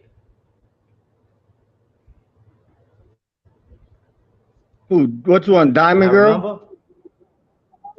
No. When we went somewhere to a party or fucking Timmy T club or something. Us, bro. Y'all got damn Carlos. Leo, you don't remember the song they used to play? Wait a minute. Bro? Wait a minute. When they used to play it at the end of the night or what? At the end of the night, they always had one song that everybody put on. Oh, hold on, bro, because different places had different tunes. Brainstorming right now. Yeah, brainstorming right now, bro. Damn, my phone is doing the submarine shit, so I can't hear shit. Oh my God, bro. Yo, Nelson. Yo, you came off the top rope with that one, bro. Diablo, me diste en la cabeza. I missed it. Say it again, because the phone was doing crazy. Always and Listen forever. to this. Oh my God. You don't remember? Carlos, because they already knew you. That was that Baja Ponte music. Right, that was Baja Ponte time. Yo, Carlos, he was asking. Yep. What was the tune that they always played at the end of the night when it was time to go? And what? Always and forever. Oh always shit. and forever. That was that super close up grind shit. Oh yeah, because that was the song grind, bro. Yeah, that's the song that you had to. That's when y'all touched each other. You had to. If you were gonna dance, you was gonna be up on the girl, and she was gonna be up on you. Moliendo café, bro. Yo. Yep. Nelson hit it out the park. He's absolutely right. Every how many babies were made during that time, bro? Yo. I'll be on. Yeah. They were having twins and triplets with that, man. You didn't need all that. Song popped up, it was over. Listen, bro. Once that song popped up, se te paraba el huevo y olvídate gente. It was done, bro. You were taking temperatures, bro. You were doing oil changes right there. and oil changes and temperature check. Hell yeah, temperature check is right. Yep. Yo, lips were smacking, bro. Lips were smacking. What? When that song came on? Come on, bro. So big facts. Yo, that shit was serious, bro. Yo. Nah, bro. When that song came on, woo-wee. Yep. A few months later, they'll be banging on your door. Yo, shotgun wedding, bro. Aquí viene. Here comes daddy. Yep. Here comes daddy with the shotgun. Look here, you little motherfucker. You remember when happened during that song? What song? They knew it. Oh shit. Yup. Uh-oh. Oh shit. Uh-oh. Oh Ahí shit! está, a little bit. Yeah, A yeah. little bit. Don't get us struck. Yeah, I know, Yo, right? my shit might Ain't get talking about you, Dan. my shit. Yeah, don't put that song on, bro, because then my shit will get so hard a cat can scratch it, man. Oh, Oh, shit! shit. Look out! Yeah. Look out! White Yellow at the end of the Woo! night. Yeah. I remember that one too. I Yo, remember that one Man. too. You know, it's good. Yo, I It's was good to be able to reminisce on them times. Unfortunately, did a lot. They don't have. They ain't here anymore to reminisce on them times. You know. Yeah, man. man. Listen, I'd be ready to butter her muffins after that, bro. What? Be a rat, bro. Done. Oh shit. Let me find out. 5.56. I just grabbed a piece of cardboard and a pair of parachute pants. Oh no! Yo, the Huevo pants. Remember the Huevo pants? Oh We shit! gonna start doing windmills. Windmills, Yep. The original headspins on the MC Hammer cardboard. Bro, the head. Oh, See, like yeah. everybody have footwork. If you could do the head spin, you was the man. Yup. And But I the think turtle. the windmill was the bigger one. The windmill was good, but a lot of people could do the windmills. How you spun it, but the turtle was Right. kind of hard. Yep. Yeah. Yep. I used to love up rocking. That was my shit. Yo, up rocking was the actual fight. That was Exactly. fighting without actually making contact with nobody. Yeah. Because you That's- were dissing the shit out of them. But see, that's what's funny, and it goes to show you how certain things influence situations in life. That gang peace conference is the reason that guys started up rocking, because you weren't able to fight anymore and do certain things. So you fought in a dancing style, and that shit took Right. off. And they like all these guys, most of these cats that do the hip hop and these rappers and everything. A lot of them don't understand exactly what pushed They that. have issue. no idea. The gangs are the reason that gang peace Yeah. conference is the reason why we got hip hop today. That's when they started breaking up into smaller units, the crews. Yep. Yeah, yeah. Mhm. It was more concerts in the parks. More. It was doubled. Like it got to the point where any park by your freaking house there was speakers and the people were jamming. Hell yeah. Yep. What about that band, that band shell right there on the concourse in Tremont? Remember that one, Carlos? On the Who? concourse in Tremont, right there by the triangle? Oh, by the triangle where the old recruiting station used to be. Yeah. Yeah, I'm saying Fordham Road was the joint. Listen, if you anybody that lived in the Bronx, Fordham Road was the shit. Fordham. Every goddamn store and everybody that was getting money that had a car used to drive up and down Fordham Road, blasting their music, and you went walking through Fordham. If you went on Fordham Road and you walked one side, let's say you went from Webster Avenue and you walked up Fordham Road all the way past the concourse, all the way down to Jerome. If you made that walk and you ain't meet like 4 or 5 girls or got like 4 or 5 numbers, you need not walk over there no more. Nah, don't come back. Something's wrong with you, bro. That was the hookup. Yeah. Man, and then you had all those theaters, bro. The RKO, Lowe's Paradise, all that shit was up there, bro. Bro, right I saw Jaws up there, bro. The Capri. Yo. Exactly. There's so many. Like on Fordham, you had the Valentine right there. Right across the street, you had the RKO. Then you went over there to the concourse, and you had Loewy's. Loewy's was one of the old original theaters, like the bro. Yeah, the interior was just like from the 20s and 30s, bro. It was crazy. Yeah, bro. When those lines started forming for the first Star Wars, for Jaws, that shit was crazy, bro. Yo, then towards the 90s, the movies started having them have shootouts. That was fun. Poltergeist, come on. Yep. There were lines, bro. Yep. Remember the lines of your friend. I remember going to 42nd, bro, to watch them. Yep. I used to go watch some 3-for-1 fucking kung fu classics. And when you Oh my God! High, something was wrong.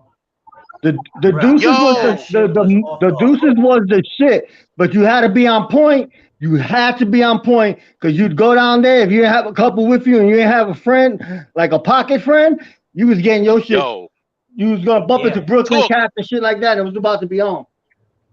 It was, yo, your shit was about to get took, bro. Carlos, you ready for this one, bro? Oh my God, I hope you went there. I hope you went there, bro. On the concourse in 167th Street. The Kent, bro. The Kent. Oh, shit. Bro, I saw the 7 brothers and 1 sister versus Dracula up in that bitch. Yo, that shit got, yo, what?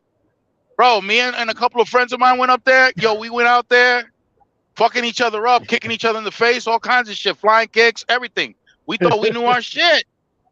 Yeah, once we got out the Kent, bro. For real. Shit, bro. Look at Chris Rock. He goes, "Oh my God, Kung Fu on Saturday morning." Yeah, bro. The man with the golden arm. Yo. Yep. Man. The 5 deadly venoms. Bro, I was so stupid with that shit. Yo, I gotta say something. I remember. Yeah. Stop it, Sasha. So while we talking all this stuff, you know, Lou's there quiet, and he's like, "These old motherfuckers, bunch of old men." He's dropping links like now. He's dropping links. Yeah, I got everybody's links out the way, but no, I'm just listening because I'm not from New York, so you guys are telling. I'm aware of what was going on back then, but you guys are all from New York, so I'm just listening. I'm just taking it all in because I remember, like, when my brother was in the popping big. And a couple cousins and a couple close people that were close to the family, Samoans.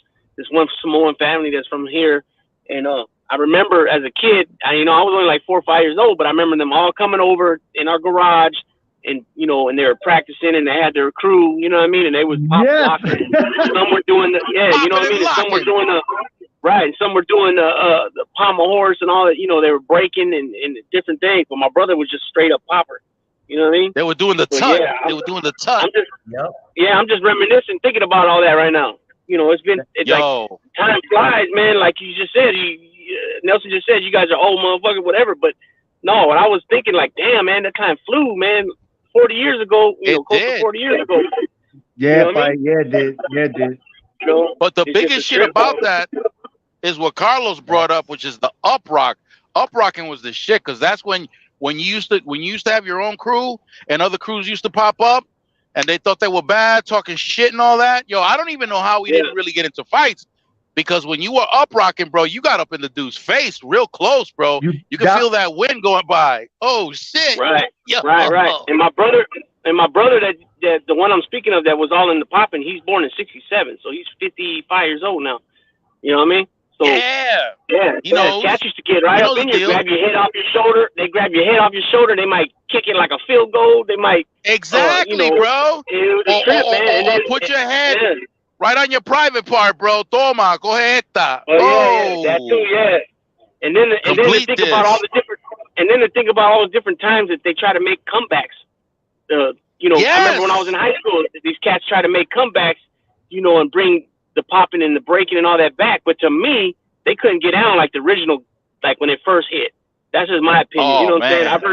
I've heard other guys say different otherwise, but my opinion, when it came out in the 80s, that was nobody could fuck with that.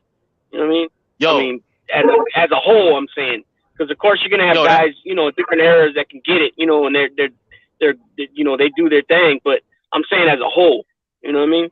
Yeah, but you see now, what I see a lot of now is mostly gymnastics, but back then it was an expression of some type of actual battle, bro. Yeah, like you would act like you, and you would finish them. See that's when you knew the cats had fighting hands. Dudes had hands, because you the whole premise of it was you wanted to get close, and if you could throw a punch lightly where you hit the bill, and the air from the punch and slightly where the hat flies off, but the head don't move, you ended it. It was that guy goes to show you who had hands. It was a kill shot. It was You know all what I mean? about. It was all about that, knowing your reach, knowing your distance. You Yep. feel me? Your timing, everything. Yeah, all that. Yep, you're right. You know, putting your hand right up by his face, bro, almost touching it, and then grabbing it like you're tearing his face off, and then you crumble it up like And it's you swallow garbage, it. throw it on the floor and stomp on it. Like a piece of paper. Yeah. Like a piece of paper. Like a Yep, piece of yep, paper, all that and shit. you stomp Yep. on that shit and spit on it. Yeah. Yep. And, Yep. and if you Yeah. and if you flinched, everybody was laughing at you. Yeah, bro, you was a certified sucker at that point. It didn't matter how nice you was or how bad everything you did with the dancing. If it got to You that flinched, point bro. and it made you flinch, it was a wrap. Yeah. Yeah. Yeah. Yeah, Mhm. go home, bro. Go home. Grab your towel and your biberon and go home. Shower time. Hit the shower. Hit the showers. Go hit the shower, bro. Yo. Yep. Coach said it. Go get your Coach milk said bottle. That's it, man. Coach said Bounce. that's it. Go home. That's it. Yeah. Bro, I'll Grab tell your you milk what. bottle and bounce, bro. Get out of here. Go 'Cause put it your would- fucking You would hear all the talking and you would hear all that, and then you would hear, "Oh shit!" That was it. Yeah, Yep. no, Yo, that shit was crazy, bro. Yo, what kind of shit were we on, bro? Yo, we was on something, bro. It was Hey, fun not back too then. Hey, not too long ago, I was the last time I was in the pen, man. They were making everybody. If you had any type of drug charges or alcohol, like DUI or any type of slanging Mhm. charges, any type of drug charge, you had to go do this SAP program, right? And you didn't have a choice in the matter. They would duck at you. You had to go. So one time we were in there, and they're running the meeting. It's kind of like it's ran like a meeting where whatever group runs it for that day, and they have one person that step up and speak, like to call out every person that's going to do whatever they're going to do. So anyways, this group had it that day, man, and this dude decided that there was a category, and he decided that the one he was going to use was popping. So he out of nowhere called this dude up. He went right up to the dude and started pop locking on him, and basically just called him out. You know what I'm saying? And they started going back and forth. And this is just 2016. that shit was cool though. Brought back a lot of memories, like right now, talking like right now. Did anybody record that? I don't think so, because the counselors are not allowed to have their phones. Oh, okay. Because they'd be in prison, they have to lock their phones in their cars before they come in, just like the correctional officers. So I don't remember. I don't remember nobody recording it, because nobody even knew he was going to do it. Yeah, nobody even knew he was going to do it. Now, were these dudes from the same neighborhood, or were they from different neighborhoods, or they just? I couldn't tell. Nah, they weren't from the same neighborhood. They were from the same area. They were from the same area, though, Southern Cal, but they weren't. No, they weren't from the same neighborhood. I don't believe so. Oh man, hey, listen. Chris Trock is kicking our old asses in the chat with the kung fu shit. He whooping our asses out here. We over here talking up rock. Oh yeah, he fucking us up in the chat. Yeah, the 1-inch brutal punch. Yo, listen, I'll tell you what, bro. The first time I seen, because I used to go to the Bronx when I got older. But back in I think it was 86, I went to and this is the first, but I went to Madison Square Garden. I went for the competitions for the martial arts. And I remember you know how big Madison Square Garden is. I mean, they got the halls fucking huge, everything. So, bro, we're walking through these halls, and all we see is people fighting. They weren't fighting in the ring, referee, nothing. It was Brooklyn, Bronx, Brooklyn, Manhattan. That's just bro. You probably saw me. You probably saw me competing there, bro. You probably saw me competing there. That's where they had the Budweiser team. That's for you, Chris Rock. Oh shit! I did it when Johnny Yoon came to Madison Square Garden. Okay. I don't know if you remember Johnny Yoon. He was the comedian. No, I don't remember seeing him there. Yeah, Johnny but I was Yoon, there, bro. Henry Cho used to throw some big tournaments over there, bro, at the Garden. Yes, and that's, bro. I used to see cats walking with their jaw half hanging, bro. Yeah, bro. Yo, damn. You think that the UFC was popping? Yo, that shit was popping back then. Yep. There was some Yeah. big motherfuckers Dudes used to too, huh, travel. back Everybody knew somebody that was nice in karate, and you would travel to somebody else's area of the Bronx, and they would have the battle right there in the goddamn park, Yep. and see who Yo, there were was the dudes, best. yo, in the Bronx. then. Yep. Yo, there was dudes in the Bronx that would show up to somebody's dojo and challenge all the black belts there and shit, like it was a movie.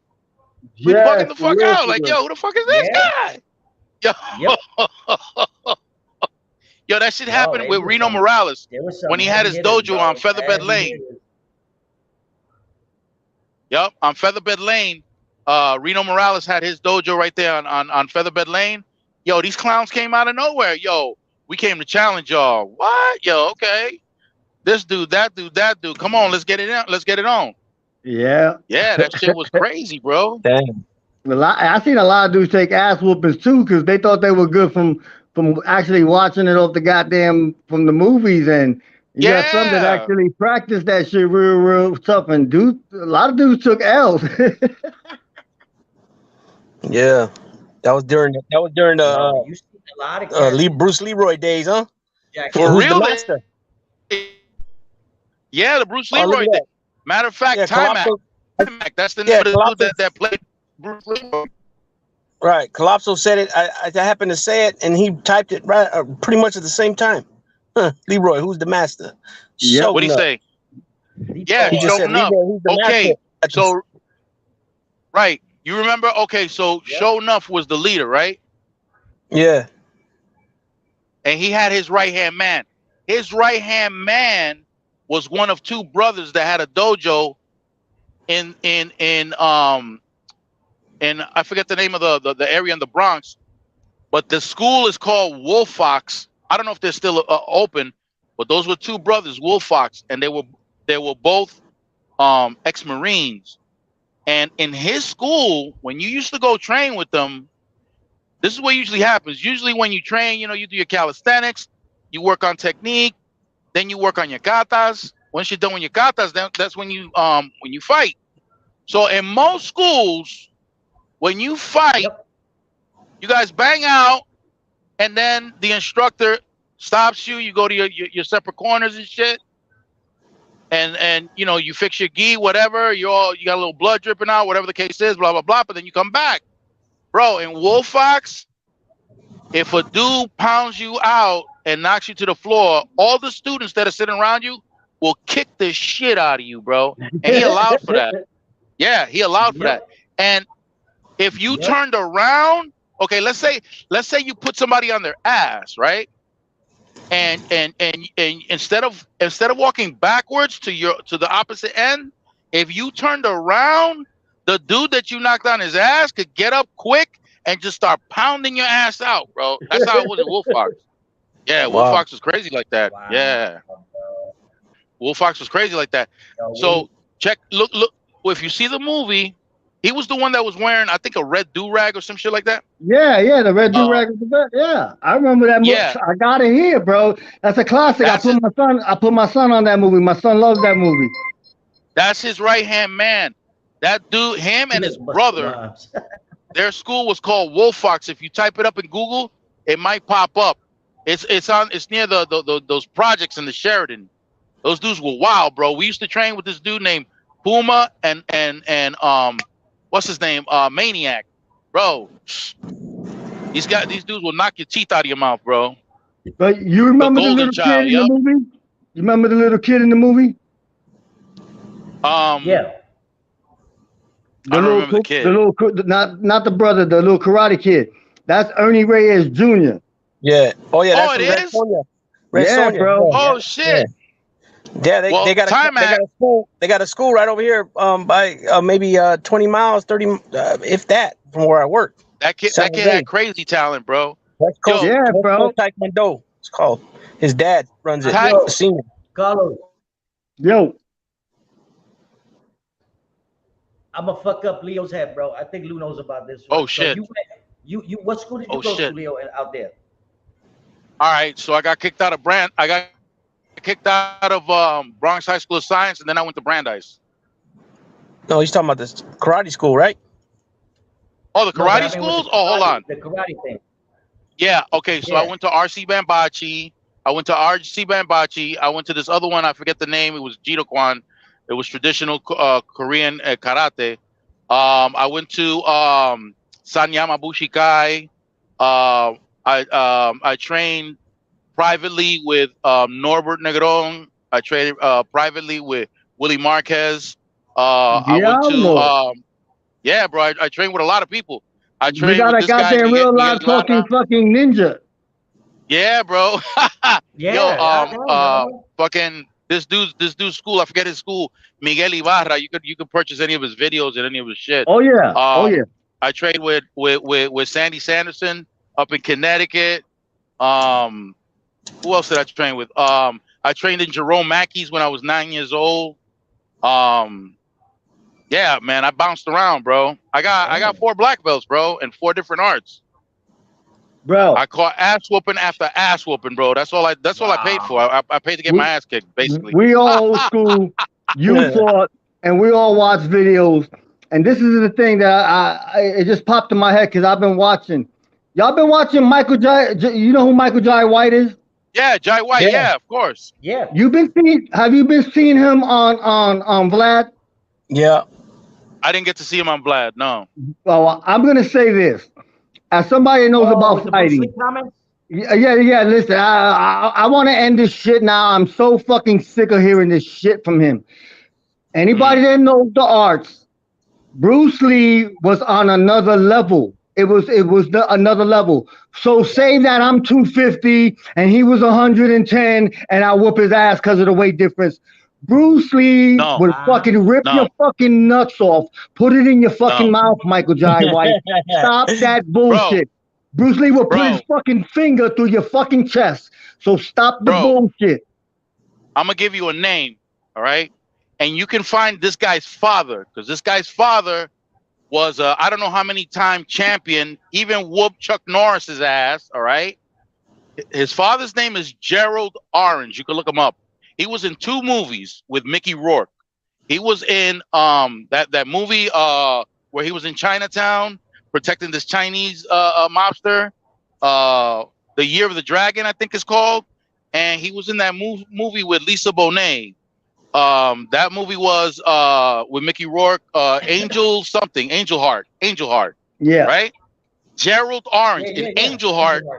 Gerald Orange was the preacher.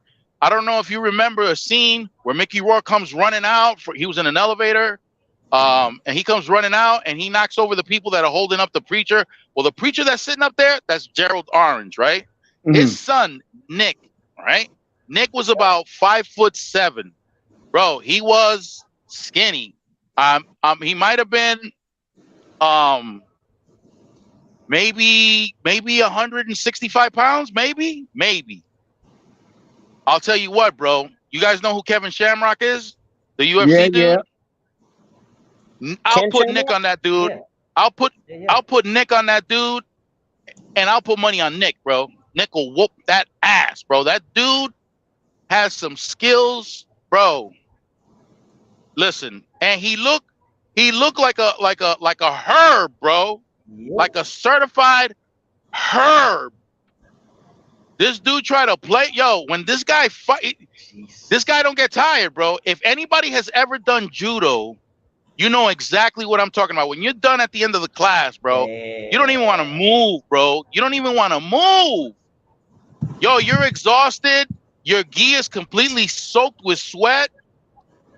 And you don't even want to change, bro. Yo, Nick will be bouncing around like he just did a whole like he just did like 50 lines of coke, bro.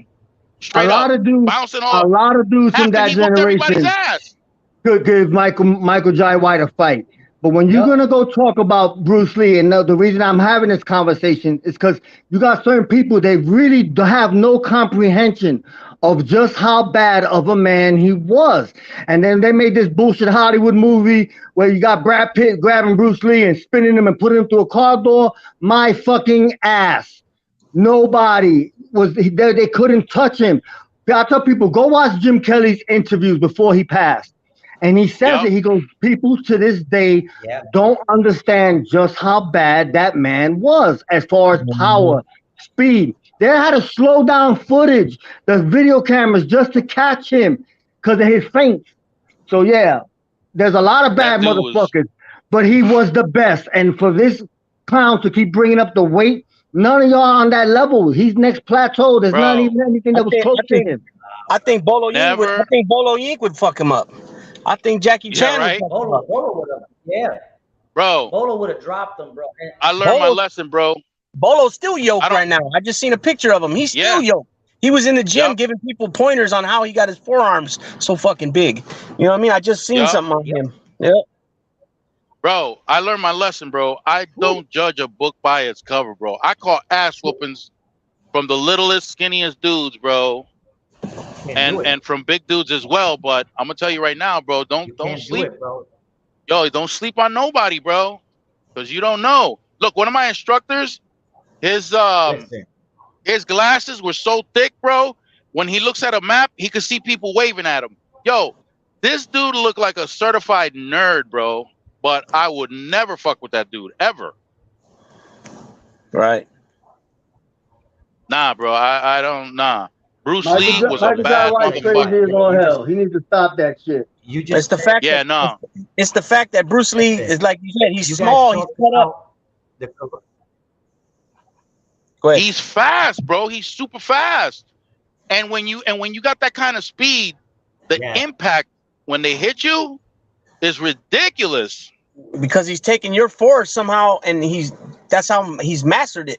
Where he's taking your force to fuck yourself up. He goes, Mr. Miyagi would beat up Michael Jai White. Yeah. Yo, Kwai Chang Kang would kick his ass. Yo, David Bruce was kick his ass. Yo, that Chinese pedophile will fuck him up. We fuck him young. You ever hear about him? Yo, Bruce Lee. Yo, Bruce Lee is so fast, bro, that when he hits you in your rib cage, he will crack your ribs, bro. That's what I was trying to say. Like he could literally, no bullshit, and take his trigger finger and put it through your chest. And like people have to understand the strength that he had for somebody in that body weight. So when I hear this guy talk about, oh no, because of the weight, I got him by 100 pounds. Listen, that man was tremendous. His power, the force he generated with his kicks and his punches, including his speed, he was next level. Now there's some good ones, and I agree with Chilo Sapo. Jackie Chan was a bad motherfucker, and what made Jackie bad was not only did he do that, he did all his goddamn stunts. Yep. Yeah, he did. Yeah. Through injuries and all. He was always hurt. He was always hurt. Now that we're talking about that, bro. Listen, you're talking about Jai White talking all that shit. If he's that bad, then he can go and get in the ring with Bas Rutten. If he's that bad. Nah, he ain't gonna do it. Bas Rutten is, right? He ain't doing it. Yeah, hell yeah. Hell yeah, he ain't doing it. Bas is he's a believer of Bruce Lee. He will break that, bro. He jack him up point blank. Nelson, tell him about that. What you were gonna tell him earlier about the. So Leo, the thing with that was I just wanted to see who you did you ever look any of them instructors up when you got older? Reno's dead. Pereira's dead. Pereira was the main instructor for Tremont, the school on Tremont, Miyama Ryu, which is where Negron, Willie Marquez, and Miguel Ibarra came from. Those guys trained me. Willie Marquez trained me privately, but these dudes, I don't know if Willie Marquez passed because I know he had a heart condition. Negron is buff as fuck, bro. That dude, I don't know. Still training, doing his thing. Miguel Ibarra still around. Yeah, he's still. Oh my God, yeah. And that dude, bro, let me tell you something. He's got to be about 70 years old, bro. That dude's got some power, bro. With 70 years old, yo, he could take these young bucks, bro. If a young buck that don't know how to fight, yo, he will shred them, bro. For real. I did the Hapkido. I did the Taekwondo. Oh yeah. So I did it. Hapkido ain't no joke, bro. Under I did it all on the Pancake Kim. So the guy that took me to Madison Square Garden, all that shit, you know, I dropped out, you know, like I was maybe about 7 years into it and I dropped out, boom, done. Now I got older. So now, you know, you start reminiscing like we're doing now. And I decided to look up my old teacher because everybody's Is he still around? Internet, bro. I guess so. Yeah, he's still around. I believe so. But I fucking go and I type his name in the Google search and ain't nothing coming up. Finally, something comes up and I'm like, the fuck is this? And I hit the link and bam, there's his face, bro. And I'm like, it's there. I was like, oh shit, yeah, he's there. He's in New Jersey's Most Wanted. He was a hitman for the Colombian cartel. No way. Yeah. I was like, what the fuck? He's Dominican too, right? Any Dominican? Yeah, Dominican cat. Yo, that dude, we had no clue, bro. We had no fucking clue. This dude was down to earth, very nice, bro. Oh, like gold, bro, but you never know. That dude was off the chain. Like Nick, bro. Like Nick was goofy, bro. Nick used to walk all pigeon-toed, and when he used to see me, he used to go, "Yo, hey, Leo, what are you doing? What are you doing right now?" I'm gonna go upstairs, man. I'm gonna go home right now. No. Don't go. Come with me. Let's go upstairs. Come on. He would laugh and then slap me on the shoulder and almost break my fucking arm. And he would go, come on, let's go upstairs. So I would go upstairs with him, and all he would start doing is talking about all the chakras of the body, the fucking third eye, and then he's puffing on a fat one too while he's talking all this shit. Yo, this dude was something else. But he was dangerous, bro. He was dangerous, literally dangerous. Yo, but a really nice guy, bro. Really nice guy. He never used to start trouble with nobody, but he was always amped up and he's always looking for a friend. He always wanted a friend around and shit.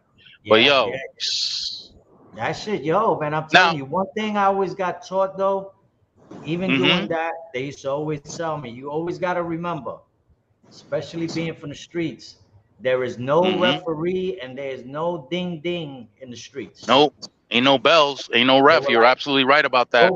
And the underestimating, they would tell you, don't underestimate nobody because that one punch mean a lot. That could be the one that'll put you on your ass. Yeah. That one punch. Yep. And it could be a lucky one. It could be a lucky one, and it'll put you on your ass. A lot of dudes get knocked out with Hail Mary. Bro. Yeah. My boy was he was into that Tiger Claw bullshit. The kid took like 15 years of that shit, man. And I remember one time I told him he was ready to get into a fight with another kid I knew. The kid didn't take none of that bullshit, bro. He was just a street cat. I told my man, I'm like, yo, don't go fighting with that boy. He's like, man, he don't know me. And I was like, bro, don't do it. Yo, by the time they put their hands up, my man knocked his front teeth out, bro. Shit. Se le fue carreta, correte, all that karate shit went down the drain, bro. Shit, bro. Knocked his teeth clear out. I was like, damn. Nah, bro, that shit is crazy. Nah, bro. You see, I thank God, bro. I thank God that the people that I trained with actually used this shit. All right. Yeah. They actually used it in the street. They used it when they were out at war, and they weren't having you doing all these funky ass things. Hell no, bro. None of that shit. Yeah, there are techniques that you use, but you got to know when to use them. You don't just dudes throwing haymakers at you. You better listen, bro. Yeah. Listen, I wasn't going into no stances, bro. Fuck the stance. No, there was none of that. Yo, listen, bro. I'm gonna tell you real quick because it was weird. Because you know when we were teens, we did stupid shit, bro. I ain't gonna front. So one time we was in school, bro, and we cut out, we fucking around this and that, and we seen two herbs walking down the block. So we're like, man, we got these boys. We got this. We got them, bro. We went behind the school, and it was two chinitos, and yo. My man said, yo, run your shit. And you know what this kid did, bro? He just he got into a motherfucking stance, bro, and said, "Wow!" Oh, come on, bro. Yo, come on, bro. That shit, we looked at each other. I was like, I'm out. Oh, for real? I'm out. Fuck this bullshit. Yo, he knows something. Let's bounce, bro. He did a split with that. Wow, bro. I was over. That was it. Done. Oh man. Oh man. But you know what? You know what has changed with all of that, bro? The art of dealing with a loss. These cats, back then we took L's, we all took L's. And anybody that said, oh, I never took an L, kiss my ass. You took an L. But we got over it. These cats don't want to take L's no more. That's why we got all this goddamn gunplay. Yeah, you're right. 100%, bro. They will not. It is what it is, man. You want to whooping somebody, bro, they're going to come back with some bullshit because that's the way it is, bro. Took your losses, but you fought. I remember growing up, my uncles were one. It didn't matter. It didn't matter. It was how big the kid was. You fight. You get your butt whooped. Yep. It is what it is. But you don't fight, you're going to deal with us. And it was the choice between whoever I had to fight or my uncles. Shit, you best believe I was fighting. But that's the way it used to be, though, bro, because I read the same thing with me. It was like when I got into it with somebody, the dude could be way bigger than me. My old man, bro, listen, I had one dude ran into the church. And this dude was a big boy. He ran into the church because he seen my father grab me up. And, you know, he was like, come on, we're going to go see this kid. Bro, he went in. And I remember the day before he had suckered me, bro. He grabbed me by the throat. You know, he gave me a fucking neck lock. So, como yo soy blanquito, my neck, I had the marks, bro, through my neck. All like, red. You know, with the blood vessel, right? So, bro, he goes to the church. He thought he was getting away with it. Bullshit, bro. My old man knocked on that door, banged on it.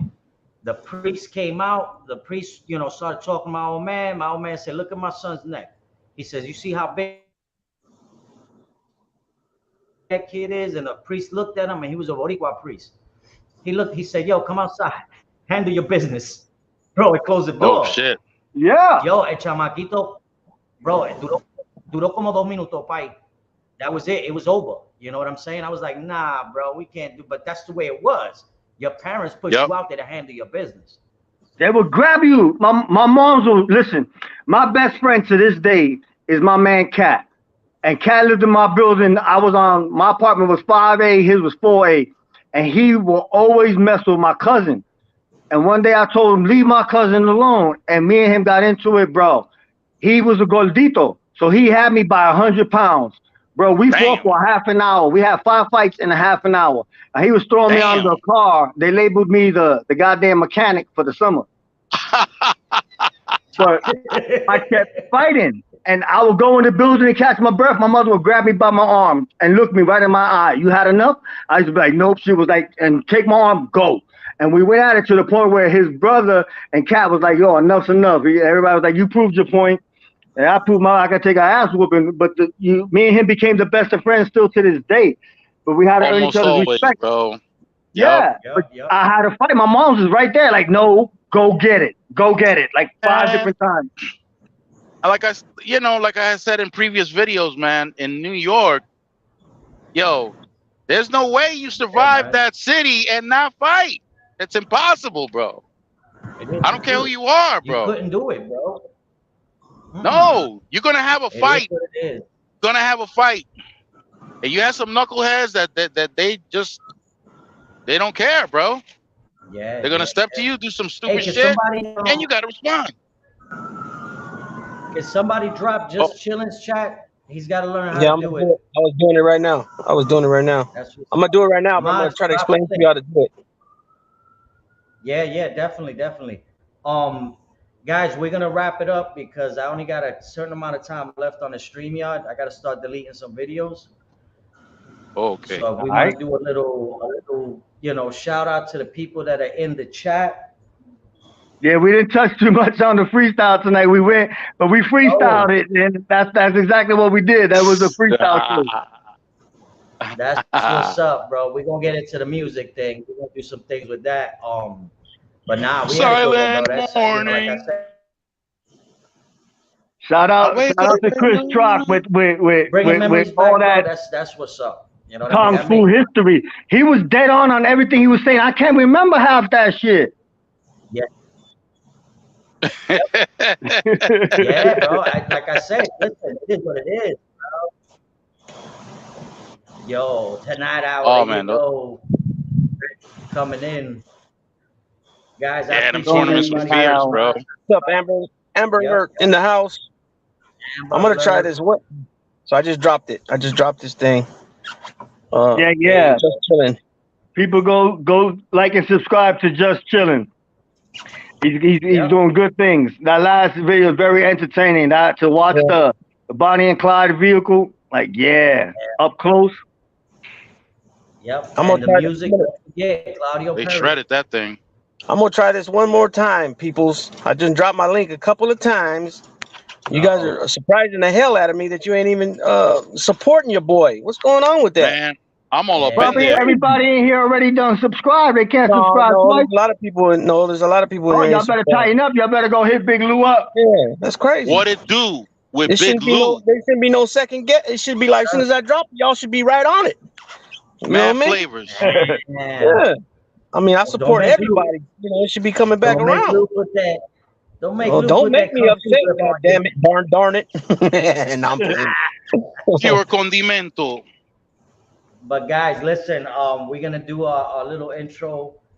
We're gonna drop it like that. Jerry Gambuti, thank you for coming in, pal. I know it's a different time zone for you, so appreciate it very much. Yeah, Jerry, drop your link. Yeah, drop your link. I couldn't see any chats, man. I'm sorry. Somebody, if I didn't respond to any chats, because I'm driving, so I'm, you know. Yep. I got you, brother. I got you. Yeah, the chart was rocking. That's why I said Chris Trot kicked our ass tonight with all the kung fu knowledge. Yeah.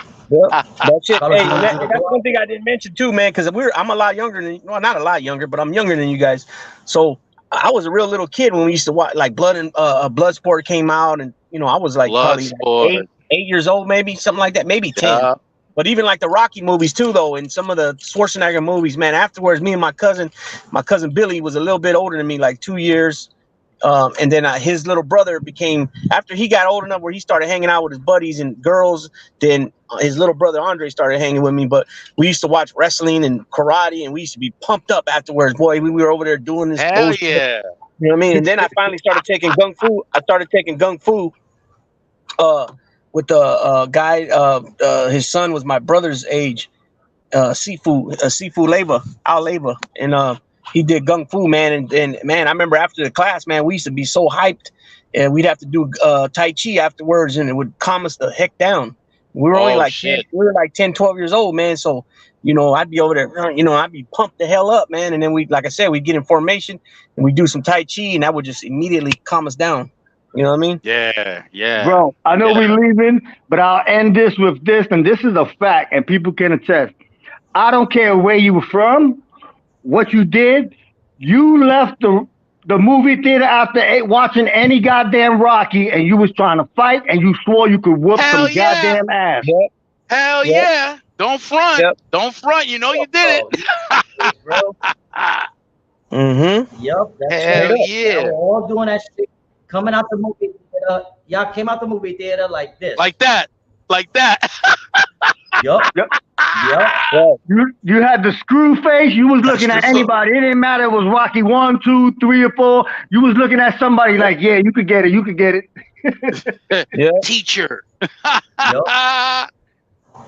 Yep. You killed my brother. We're gonna do so. We're gonna do one. Being that we have so many people with this, we're gonna do one show, and we're gonna dedicate it to the old kung fu classics. And we're gonna talk about the 5 Fingers of Death. We're gonna talk about all of that. The 5 Deadly Venoms. Yeah. Hey, it was like this. It was like this. Hey, you wanna fight? Fight me. Yeah, with the delayed, with the host, it was delayed. Right. You think you're tough. Shit, man. That shit was classic, bro. Fucking straight up, man. So you're from the Guangdong dynasty. Yeah. Right. That shit was crazy. I don't have to kill you. Straight classic, man. Yo, that shit. But listen, What? guys, I want to thank everybody that came to the show, and we should be back on Friday. So Friday we should have a good one for you guys, and we're just gonna shoot the shit like always. And who knows what we're gonna talk about? Probably not freestyle or kung fu. Yeah, we'll continue this shit. That was funny. All right, gentlemen, I want you guys to have a good night, and let me know Thank what's you, going guys. on, and we will be on Friday. Like always, Leo, you part of the group, my brother. Thank you, my brothers. Stay fresh.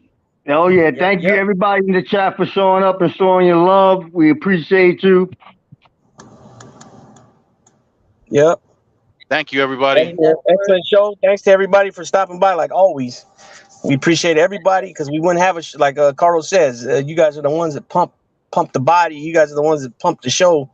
If we didn't have you guys, there wouldn't be no show. So we appreciate everybody. David Hunt, Yankees for Life, Chris Trock, Tony Night Owl, Gambuti, Joey Melrose, Calypso. You know what I mean? Just chilling. 556 Agnostic, Amber Alert. You know what I mean? Everybody. Tony. Primo Johnny. Who else we got? Damn, you forgot the main person. Who? Forgot about the main person, bro. We're gonna get arrested. Somebody's gonna get arrested. The main person? Yeah, Leo? bro. Who that? Manolo Cabeza Huevo. Oh yeah. Yeah. Yo, you can't forget him, bro. Yo. Yeah. Bro. And I heard that name today. I was at my mother-in-law's when I first got into town, and the Spanish channel was on, and I heard Manolo, and I started cracking up. Everybody's looking at you like you're crazy. Yo, what's he laughing at? Why? Then I had to tell him why I was laughing, because the show was called Manolo Cabeza de Huevo. Cabeza de Huevo. Yeah. Yep. All right, guys. So listen, we're gonna go out with our intro, and I'll talk to you guys later. Everybody else, have a good night, good morning, good afternoon, wherever you at, and we will see you Friday. Yeah, night, everybody. Thank you for showing up. And part 2 is Friday. Yes, sir. Yep. Manolo Cabeza Huevo.